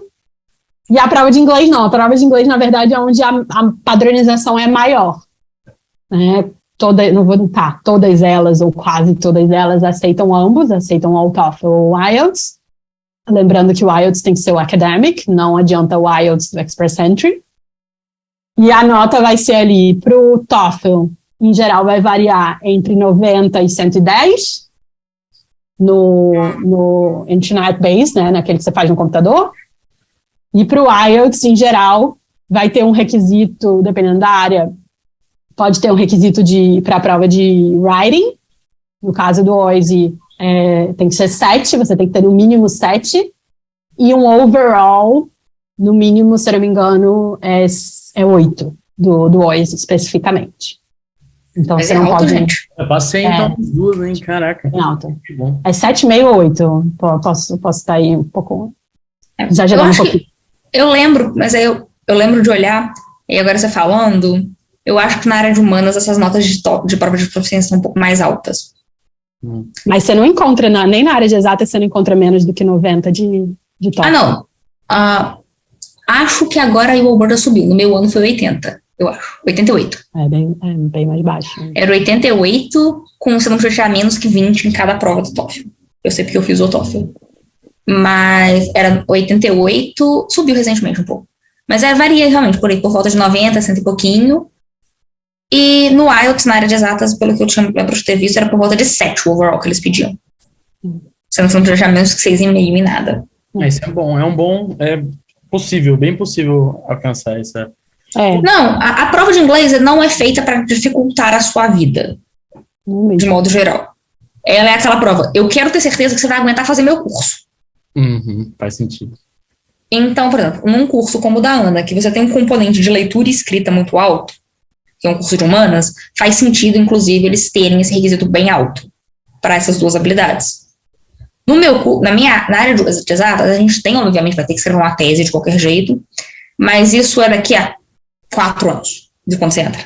Então, você tem tempo de aprender também, se precisar. Em geral tem que, né? Em geral a gente tem que correr muito atrás, porque a escrita acadêmica do Brasil é completamente diferente da escrita acadêmica no Canadá. Sim, malditas frases curtinhas. Malditas.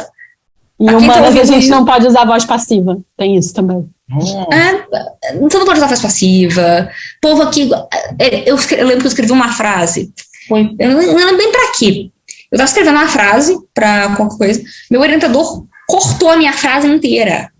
E a frase não estava errada, e eu não entendi nada. Aí eu fui perguntar para um amigo meu, que ele é nativo do inglês, mas ele é professor. Falei, Glenn, que diabos é isso? Me explica, não entendi. Aí ele, a gente não gosta de frase muito grande quando a gente está escrevendo essas coisas. Tá bom, a gente fica confuso. Foi a resposta que ele me deu. A frase fica confusa se ela tiver mais do que uma linha e meia. Nossa. Não, e já fica a dica aí para o pessoal que vai escrever statement of intent, statement of purpose. Eu gosto a minha orientadora fala, one idea at a time. Então, uma frase, uma ideia. Se você apresentou, você disse, o céu é azul, termina a frase. Você não pode dizer, o céu é azul e às vezes tem nuvens. Não.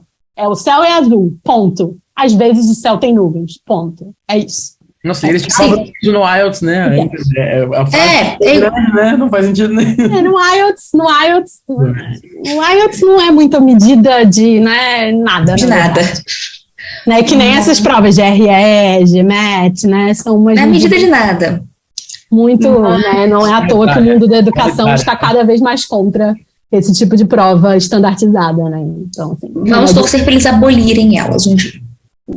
Então, não, já estão começando. O OIS, inclusive, parou de pedir GRE para o pessoal, porque a gente tem programa de psicologia, né? Psicologia aqui, para você ser psicólogo, você precisa de doutorado, e para você ser associate psychologist, que é tipo, sei lá, um nível abaixo, não sei dizer se abaixo ou diferente, você precisa do mestrado. Aí é um mestrado lá específico e tal. Então, a gente tem esses programas dentro do OIS, e apesar de a gente ser um instituto de educação. E eles pediam GRE até 2019.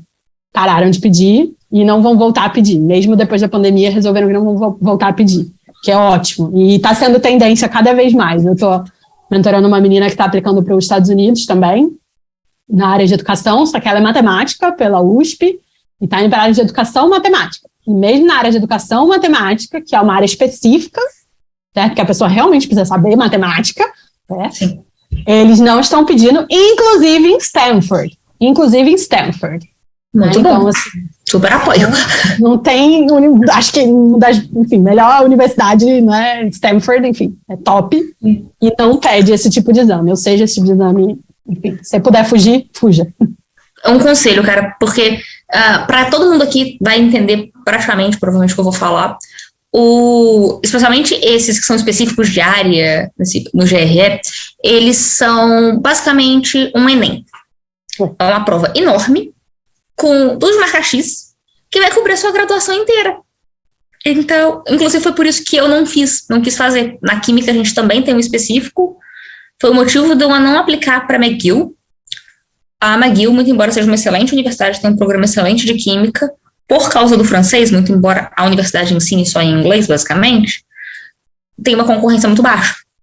Eu queria aplicar para lá, e eu não apliquei porque pedia o GRE de Química, eu abri a prova para ver como é que era o demo que eles tinham no site, quando a primeira questão que caiu para mim foi Química Quântica. Eu falei, cai Química Quântica? Tchau. Eu não vou olhar isso.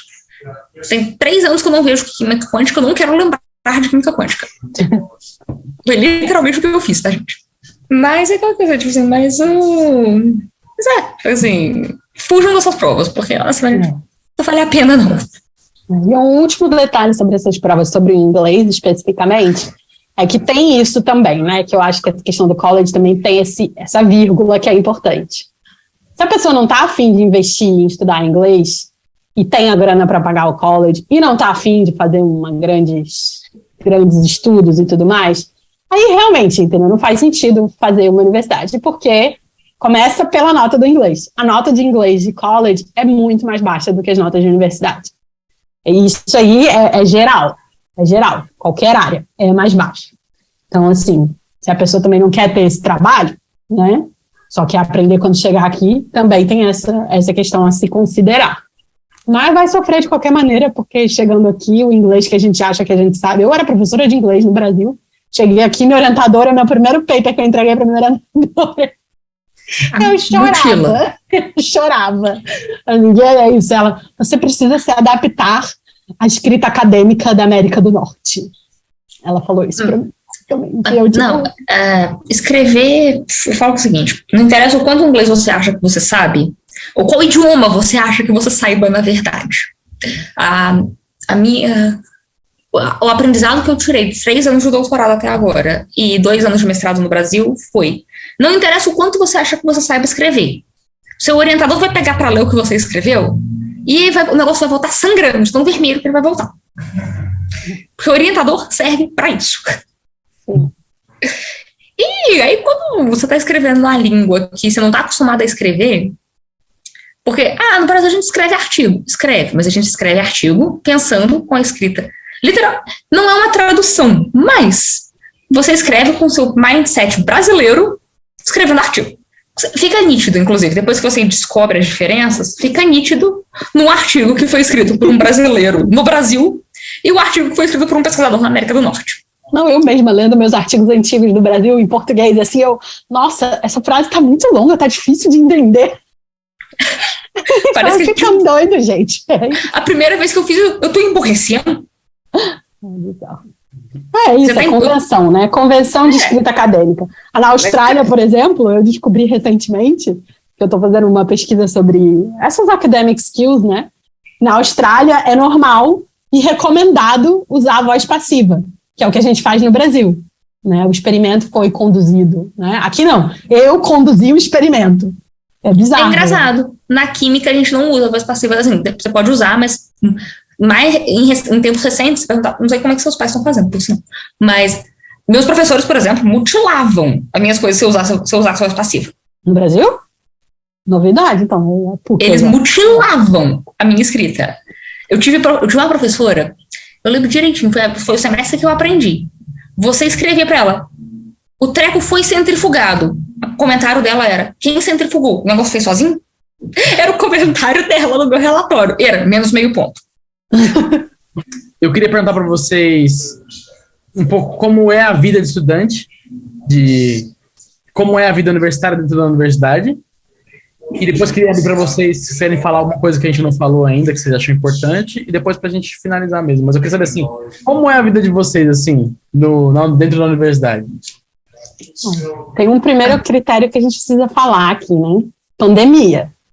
Então, assim, Justo. Fernanda até pode falar do ano dela de 2019, que foi um ano normal, né? Mas eu não. Eu cheguei no meio da pandemia, eu só fui para minha universidade porque eu quis, porque eu não precisaria ter ido em momento nenhum, pessoalmente, por causa da pandemia. Porque aqui em Ontário, enfim, a gente também teve os maiores lockdowns do Canadá inteiro, foram aqui em Ontário.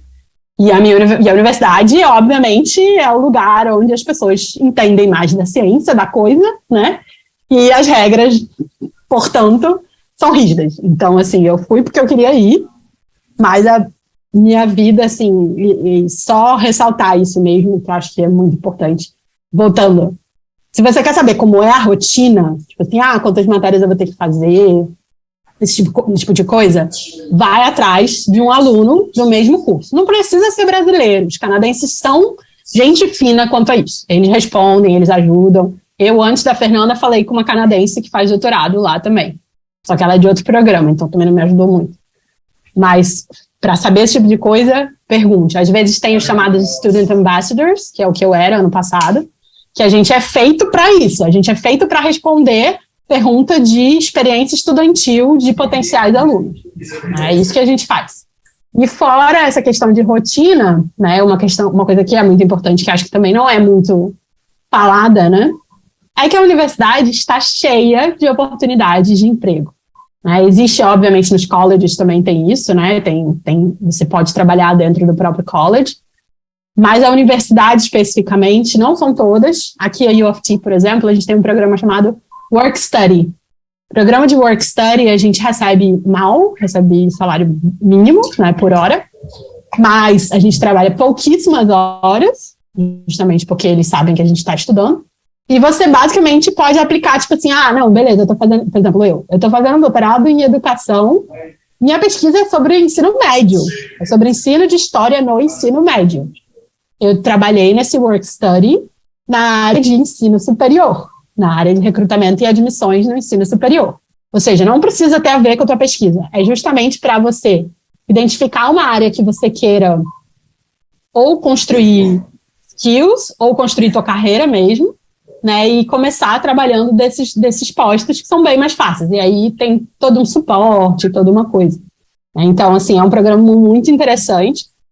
E além do Work Study é para todos os níveis, né? Então você pode estar fazendo qualquer tipo de mestrado, qualquer tipo de doutorado, qualquer tipo de graduação, qualquer curso você pode aplicar.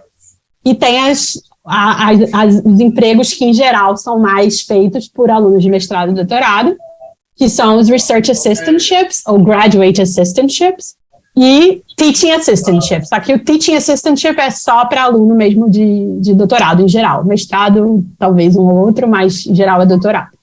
Então, assim, tem muito emprego na universidade que está fora do teu pacote de bolsa, né? Então, assim, é um dinheiro que você ganha a mais, extra, é um dinheiro que você nem está contando que você ganha. Então, assim, tem muita oportunidade E tem tudo, né? A universidade tem tudo, assim. Eu tenho... A minha bolsa cobre tudo, todos os custos da universidade. Então, eu tenho acesso à academia, eu tenho acesso a psicólogo, eu tenho acesso a médico, eu tenho acesso à residência estudantil, residência para família, a UFT tem residência para família. Né? Então, assim, tem tudo. É uma vida. A universidade aqui é isso, né? A grande diferença do Brasil. É a vida no campus. Né? Tudo que você precisa para a sua vida tem no campus. Literalmente. Até cabeleireiro tem. Afiliado à universidade. Sério? Eu não sei se a Walbrook já tem cabeleireiro, mas a gente tem oftalmo, tem dentista. Pô, que legal. Liguei, inclusive, para marcar meu dentista hoje. Eles estavam me mandando e-mail, enchendo o saco. Seus benefícios desse ano vão expirar. Vem usar eles antes do dia 31. É verdade, eu lembro dos benefícios, não lembro disso. Nossa. Mas a gente tem oftalmo credenciado, é mais barato, dentista é mais barato, tem tudo. Realmente. Aí a gente tem... Ficando falando, realmente, cara, a vida dentro da universidade aqui é uma vida. Uma das residências que tem na universidade, ela é aberta. Todas elas são abertas, de certa forma, no ensino UFT.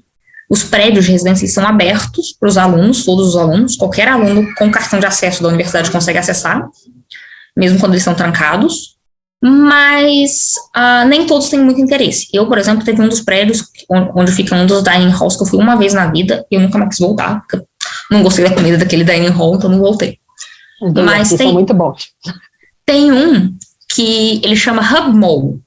É tipo um shoppingzinho, assim, não bem um shoppingzinho, ele é uma praça de alimentação gigante. Aí no meio dele é a praça de alimentação e dos dois lados você tem os apartamentos, você consegue ver as janelas das pessoas, elas vão pra dentro e pra fora do prédio, é mó legal. Aí você vê lá, tem correio, abriu uma agência enorme, novinha, do RBC lá dentro. Eu fui lá dentro outro dia ver alguma coisa, eu vi uma agência do RBC, eu olhei assim, não tinha isso aqui. Aí tem comida, tem sapateiro, tem de tudo. Mas... Eu fico triste de não ter feito graduação aqui para morar nas residências, que era o meu sonho. Porque aqui na UFT ainda tem aquelas residências que parecem Hogwarts, né? E tem residência mesmo, o pessoal mora lá, tipo, aluno de primeiro ano morando lá, moleque de 18 anos morando num lugar que parece Hogwarts, meu sonho. Eu não sei como são todas as residências assim, né? Eu conheci uma residência nos Estados Unidos recentemente, que a minha whole sister entrou pra universidade no passado. Aí quando eu estive lá visitando em fevereiro, eu conheci o dorm dela. O dorm dela não era um que eu ia querer morar, não. Banheiro comunitário pro andar inteiro. E o quarto dela, literalmente, era 2 camas, 2 mesinhas e um frigobar. Tinha nem pia. Então, esse eu não ia querer morar, não. Mas isso também sou eu com quase 30 anos falando isso, né, gente? Então, com 18, quem sabe? Com 18 faz outra coisa. Com certeza. Não, e aqui em Toronto, especificamente, o pessoal que está querendo vir para Toronto considera a UFT. Não só a UFT, né? Aqui Toronto a gente tem a York, tem a UFT, tem a que chamava Ryerson, agora chama Metropolitan Toronto University.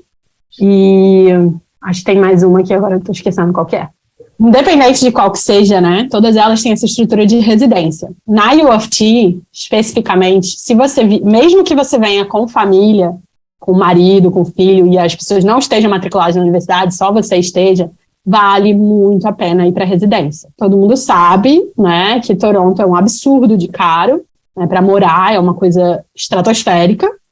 E a residência, né, a gente tem, para nível de pós-graduação, especificamente, a gente tem a Graduate House, que é nesse estilo dormitório, né, que é bem parecida com esse estilo de graduação mesmo, só que em geral é menor, é um apartamento com 2 quartos, cada quarto uma pessoa e um banheiro para esse apartamento. Então, assim, é bem mais tranquilo do que um dorm. E além da Graduate House, a gente tem a Family Housing. A Family Housing é basicamente um prédio normal de apartamento, com apartamentos de 1, 2 ou 3 quartos, que, tipo assim, você paga um valor. Vou jogar aqui, não sei, tem que olhar lá quanto é que tá o valor hoje em dia, mas a última vez que eu pesquisei, o apartamento, acho que mais caro de todos, que era o de 3 quartos, estava $1.500 de aluguel. Toronto, em downtown, Toronto. More Young, né, ali ainda, no meio. Então, mesmo. assim, tem que fazer todas as contas, né? Eu acho que quando a pessoa tá lá, será que eu vou pro college porque é mais barato, eu vou pra UFT, né, não sei o quê, bota essas coisas também na conta, entendeu? Porque um college, às vezes, não vai ter esse tipo de residência se você tem um marido ou uma esposa ou filho, ele não vai te oferecer esse tipo de residência. E faz uma diferença enorme, porque você não aluga um apartamento de 3 quartos em downtown Toronto por menos de $3.000. Não aluga. Sim. Então, assim, $1.500 de diferença por mês, né? Quanto É uma diferença maravilhosa. Né? Na hora de você calcular lá em relação ao college baratinho. Né? Então, assim, tem que considerar isso também. Considerar college em geral tem também, né? Mas essa estrutura de academia, por exemplo, também é um custo que você não vai precisar ter. Já está incluso lá, faz parte das que eles chamam ancillary fees, né? São umas fees meio doidas lá que tem, que aí é esse negócio de academia, a mensalidade da Students' Union, né? Que é o sindicato, porque tudo aqui no Canadá é um dos países mais sindicalizados do mundo. Isso é bem interessante, fato. Eu não sei, Ana, se você vai saber isso, porque como a saúde pública funciona diferente para você para a província, não sei se você vai saber, e como você vê como PR, para a U of T. Mas você saberia dizer se, por exemplo, a universidade tem alguma clínica para aluno poder e a médico, essas coisas? Tem. Para estudante internacional, o estudante internacional tem que ter o que eles chamam de UHIP, ao invés do OHIP, que o de Ontário chama OHIP, Ontario Health Insurance Program, e aí o da universidade é University Health Insurance Program.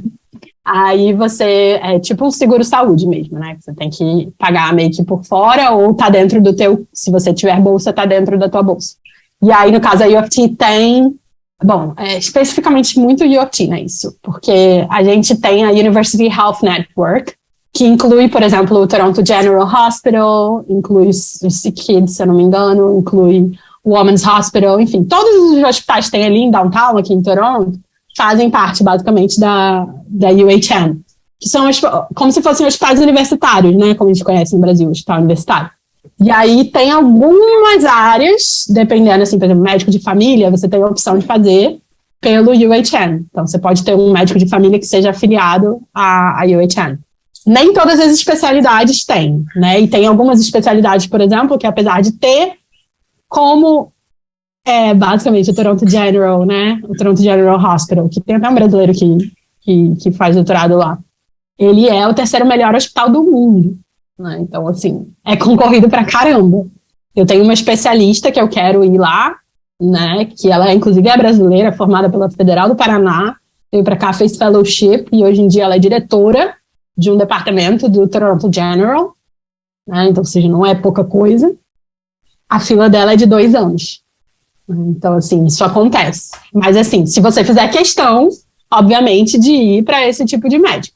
Para outros serviços, eles têm serviço mais prático. Por exemplo, o OISE mesmo, o próprio OISE tem uma clínica de psicologia que é aberta para a comunidade da universidade inteira. Então, tem custo menor e tal, tem questões, assim, específicas. Exatamente por isso que eu perguntei, porque eu tenho uma amiga, por exemplo, que ela tá aqui tem uns 7 anos, até hoje ela não tem médico de família, nunca procurou. Ela é cidadã canadense e ela não tem um médico de família porque ela nunca foi atrás, tá, gente? Não é porque não tem, não, o caso dela, porque ela nunca procurou mesmo. A pessoa não tem nem vergonha de falar isso, eu quase bati nela no dia que ela me falou isso. Só que ela tem um problema de saúde e ela tem que trocar o remédio dela de tempos em tempos e fazer exame. E aí o Alberta, a gente tem... A saúde aqui em Alberta ela é para todo mundo, o estudante também tem acesso à saúde pública. Mas, independente disso, quando você está pela universidade, a universidade tem uma clínica e você só apresenta sua carteirinha da universidade. Então, é para aluno, para staff, para todo mundo. Você chega lá. Inclusive, se você for, porque você só tem acesso à saúde pública em Alberta, com o curso de direito, se você vier para morar em Alberta, estabelecer residência, mas por mais de 1 ano. Tem que ser 365 dias ou mais. Se você for ficar 364 dias em Alberta, você não tem direito à saúde pública. Então, se você vier, por exemplo, para um sanduíche de 6 meses, você consegue com a carteirinha na universidade e na clínica da universidade. Eu confesso que eu também nunca olhei, assim, com mais cuidado, porque eu gosto muito da minha médica de família, então eu também nunca tive... eu só sei disso por causa dessa minha amiga também, porque fora isso eu também não sabia de nada, não. Mas essa é uma curiosidade, porque tipo, é uma coisa que eu sei que muita gente reclama de Ontário, que os alunos não têm... Estudantes, principalmente solteiros, se o cônjuge não estiver trabalhando, se não tem acesso à saúde e tudo mais. Não, a saúde... Eu sei que é uma coisa que o pessoal reclama. Por isso que eu digo, se a pessoa tem perfil de Expert Center, faça Expert Center antes de vir estudar. Mesmo que a pessoa só queira vir... não, é só isso mesmo, eu só vou fazer doutorado e vou voltar para o Brasil. Se a pessoa já tem essa certeza, mesmo se a pessoa já tem essa certeza, faz o Expert Center. Sim, até porque você vai mais barato. É mais barato, tem mais bolsa, o que você vai gastar no Expert Center, você economiza no curso. E ainda sobra um troco. Bom, pessoal. Mas o que você tinha perguntado sobre a vida no campo, só para terminar? Conta aí. Sim, a vida, ela é normal. Agora, o ritmo de fazer doutorado, para mim, tipo assim, ele não é muito diferente do Brasil. Eu vou ser muito honesta. Eu senti um pouco de diferença do meu mestrado, mas eu achei o meu mestrado um pouco fácil. Eu tenho que admitir. Comigo foi o contrário. Eu acho aqui mais leve do que o meu mestrado foi. Eu achei o meu mestrado muito... Mas eu comentei com você, Ana, outro dia do meu mestrado, como é que foi a situação do meu mestrado, como é que é a situação do programa que eu fiz. Então, eu achei o mestrado muito tranquilo, em questão de matéria e tudo mais. As minhas matérias, elas eram muito curtas, porque os semestres aqui já são curtos, né? Imagina... os quadrimestres, eles são curtíssimos. Agora, imagina que as minhas matérias, elas não duravam um semestre inteiro, elas duravam meio semestre. Então, eu tinha o mesmo volume de matéria, o mesmo volume de assignments, o mesmo volume de tudo, em metade do tempo. Ah, não, eu tava ficando doida. Meu primeiro ano eu tava ficando completamente doida. Eu vivia pra estudar. Mas, porque aí eu achei que assim, era muito corrido pra mim, aí misturava com TA, com não sei o que, eu achei muito pesado o começo. Mas depois que eu assim, passei da parte das matérias e tudo mais, assim, eu não vejo muita diferença. E o pessoal que faz em outras divisões do meu departamento, que as matérias que duram o quadrimestre inteiro, né? O pessoal tem uma vida mais de boa, que eles falam. Isso é uma particularidade muito específica da minha divisão dentro do departamento de química. Acho que tem uma diferença importante, né? Que aí é generalizado em todas as áreas, né? O Brasil, a gente muito... Enfim, eu falo aqui, né, como alguém da área de educação. No Brasil, o aluno ele é muito mais passivo do que aqui. O nosso aprendizado no Brasil ele é muito aquela coisa do professor ficar lá falando durante 2 horas ou 3 horas, no caso da pós-graduação. Você fica lá anotando ou fica lá fazendo as contas, enfim. Não é uma coisa que você realmente tem que fazer uma parada no meio da aula. Né, assim, é raro. Acontece, mas é raro. Aqui não, aqui já tem uma concepção que é exatamente o oposto, que é o estudante ativo, né, o estudante é o centro do processo de ensino-aprendizagem. Então, isso vai se traduzir em todos os níveis, né, de educação aqui, desde lá da criança que você vai botar lá no Early Childhood Education até o doutorado. Então, assim, eu nunca imaginei que eu fosse chegar no doutorado e fosse ter que ficar fazendo tarefinha, que honestamente para mim eu chamo de tarefinha, né, tarefinha, uma toda semana ou a cada 2 semanas, né, fazer trabalho de grupo, fazer apresentação disso, apresentação daquilo. No máximo, no Brasil, eu tinha que fazer aqueles seminários quando era matéria daquele tipo que o professor não gosta de dar, que ele bota o aluno para dar. Né? Aqui não, aqui é um seminário, tipo assim, sério, o professor está realmente prestando atenção e, tipo assim, não, você tem que fazer isso, aquilo no seminário.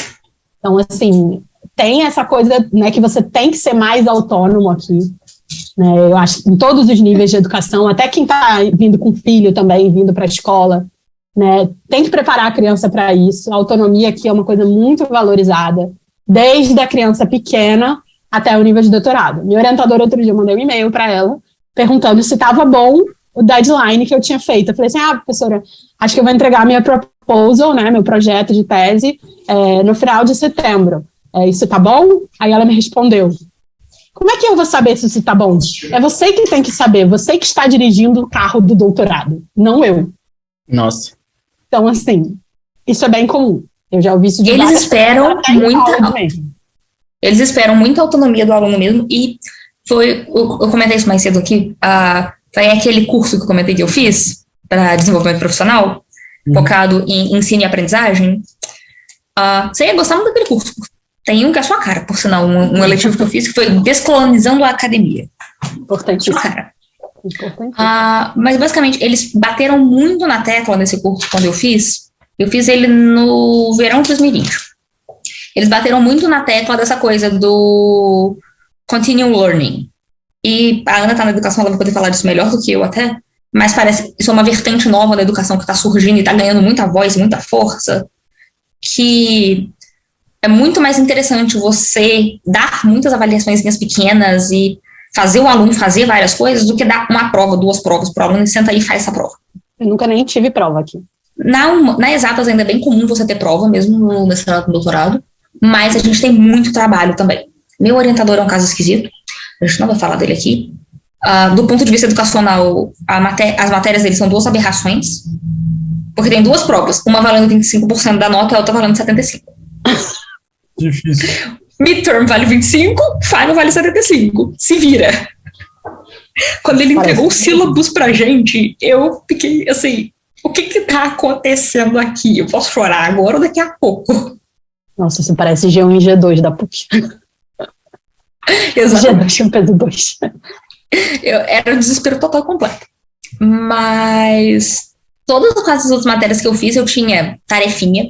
Era listinha de exercíciozinho do professor, igual quando você tá no colégio. Ele seleciona os exercícios do livro, vai lá fazer.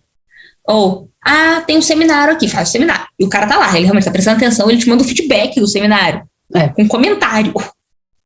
Você não falou muito bem nesse slide disso. Você não falou muito bem naquele slide daquilo. Uhum. O conhecimento sobre isso estava muito superficial. Para a defesa da sua tese não vai ser suficiente. Aprende a falar mais profundamente do assunto. Pô, faz isso. Então, assim, eles estão interessados no que você está falando. Primeira vez foi chocante para mim, porque te aprende, inclusive, no Brasil, né? Tá apresentando seminário, fala qualquer coisa lá, qualquer coisa que te perguntarem, você responde de qualquer jeito, mas fala com convicção. Se você falar com convicção, tá ótimo, todo mundo vai aceitar o que você falou. Não, eu tive professor aqui refutando que eu tava certa no que eu tava respondendo, mas o cara resolveu olhar pra minha cara e, vamos desafiar essa menina. Me perguntou, falou, como é que funciona isso? Explica melhor. Eu sei, que pariu, eu não tava esperando essa. O que eu faço agora? É aquela que a gente joga a cartinha do estudante internacional? Não é um problema o idioma, você entendeu o que ele falou, mas pra te dar tempo de pensar na resposta, você pede pra ele repetir a pergunta, porque você não estava esperando aquela. Mas, cara, a vida da universidade, tipo assim, ela é super tranquila, na minha opinião. Tipo assim, você tem tudo lá dentro, é uma estrutura maravilhosa. Acho que todas as universidades realmente têm. Sim. E é isso, você não precisa sair da universidade para trabalhar. Mesmo se for para trabalhar, por exemplo, no Starbucks, no Tim Hortons, você também não precisa, porque tem lá na universidade também, é só você aplicar lá diretamente, entendeu? Então, assim, você não precisa sair da universidade se você não quiser. Tem tudo lá. Você faz tudo tem lá. Tem gente que vive lá dentro, literalmente. Eu conheço gente que veio para fazer doutorado, não tinha nem emprego part-time, porque ficou só nos fundings e tudo mais, pegou um pós-doc e ficou. A universidade, ela oferece, a minha universidade aqui, por exemplo, a gente tem uma plataforma, tem igual a Ana falou da U of T, a gente tem um negócio de emprego que é estágio, na verdade, e paga bem pra caramba, cara.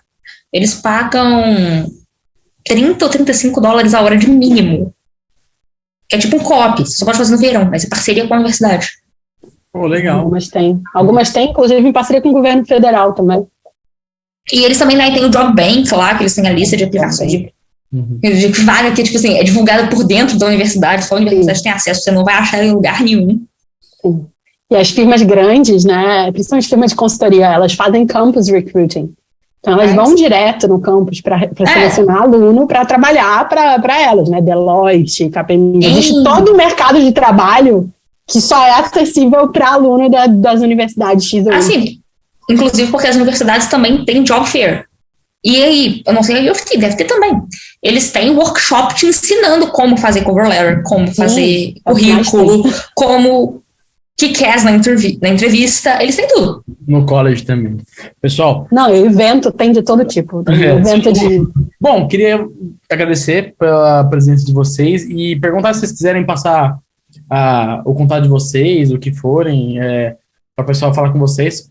Passem aí que a gente passa no final do episódio também. E obrigado muito, mas agora eu preciso estudar o que eu entendi aqui para depois fazer pergunta de novo para vocês. Então eu volto para essa também. Depois você pensa, se você tiver outras perguntas, se quiser fazer em outro formato também, porque na verdade isso tudo surgiu do meu contato inicial com a Estela, porque, na verdade, era parte do meu trabalho que eu estava fazendo essa estratégia de parceria com as organizações de comunidade, né? Então, assim, mas se você quiser cobrir, assim, fazer uma coisa mais estruturadinha ou algum tópico específico, a gente pode fazer também em outro formato ou nesse formato também. Não, sim, eu acho... A gente falou. Eu quero perguntar por mim mesmo, na verdade, mas eu gosto do papo livre, assim, porque... quando a pessoa ouve, fica um pouco mais legal pra ela, assim, e ela vai pegando as informações e tudo mais. Então, tipo, eu também gosto desse tipo de programa mais solto, assim, que é uma conversa, porque pode não ser tão mais estruturado, mas a absorção da pessoa ouvindo é muito melhor, porque ela se sente numa conversa com amigos, assim, e tudo mais. Então, eu gosto também bastante desse estilo mais solto, assim. Posso só gravar só uma partezinha aqui para o pessoal que tem interesse na minha área? Pessoal que tem interesse na área de educação ou na área de psicologia, dê uma olhada no Instagram, @OISE-Voices. Escreve OISE Voices, VOICES. E aí lá a gente tem várias informações sobre os programas que a gente oferece no nosso instituto e também tem informações gerais, assim, que se aplicam de uma forma mais ampla para todas as universidades, sobre bolsa, sobre requerimentos, sobre vida no campus, tudo isso. E se quiser pode mandar uma mensagem lá por direct também. Tá bom. Alguém quer falar mais alguma coisa? Não sei, a gente não tem mais nada pra falar. Assim, mentira, tem coisa pra caramba pra falar, mas pela sake do tempo. Aí, tipo assim, eu, diferente da Ana, não faço, tipo assim. Vamos falar a verdade, eu desisti dessa vida de fazer conteúdo. Eu não crio conteúdo. O Voice Voices eu recebo, era meu trabalho. Quer dizer, acabou, na verdade. Assim, não o seu trabalho, mas o seu Instagram que eu tô falando. Eu descobri que essa vida não é muito pra mim, não. Mas a gente tá sempre ali. O Instagram é aberto, se alguém quiser fazer pergunta, a gente recebe pergunta. Então, quando você for divulgar o podcast e tudo mais, se quiser pôr o @ do Instagram, pode ficar à vontade. Sim, com certeza. Então, beleza. Então, muito obrigado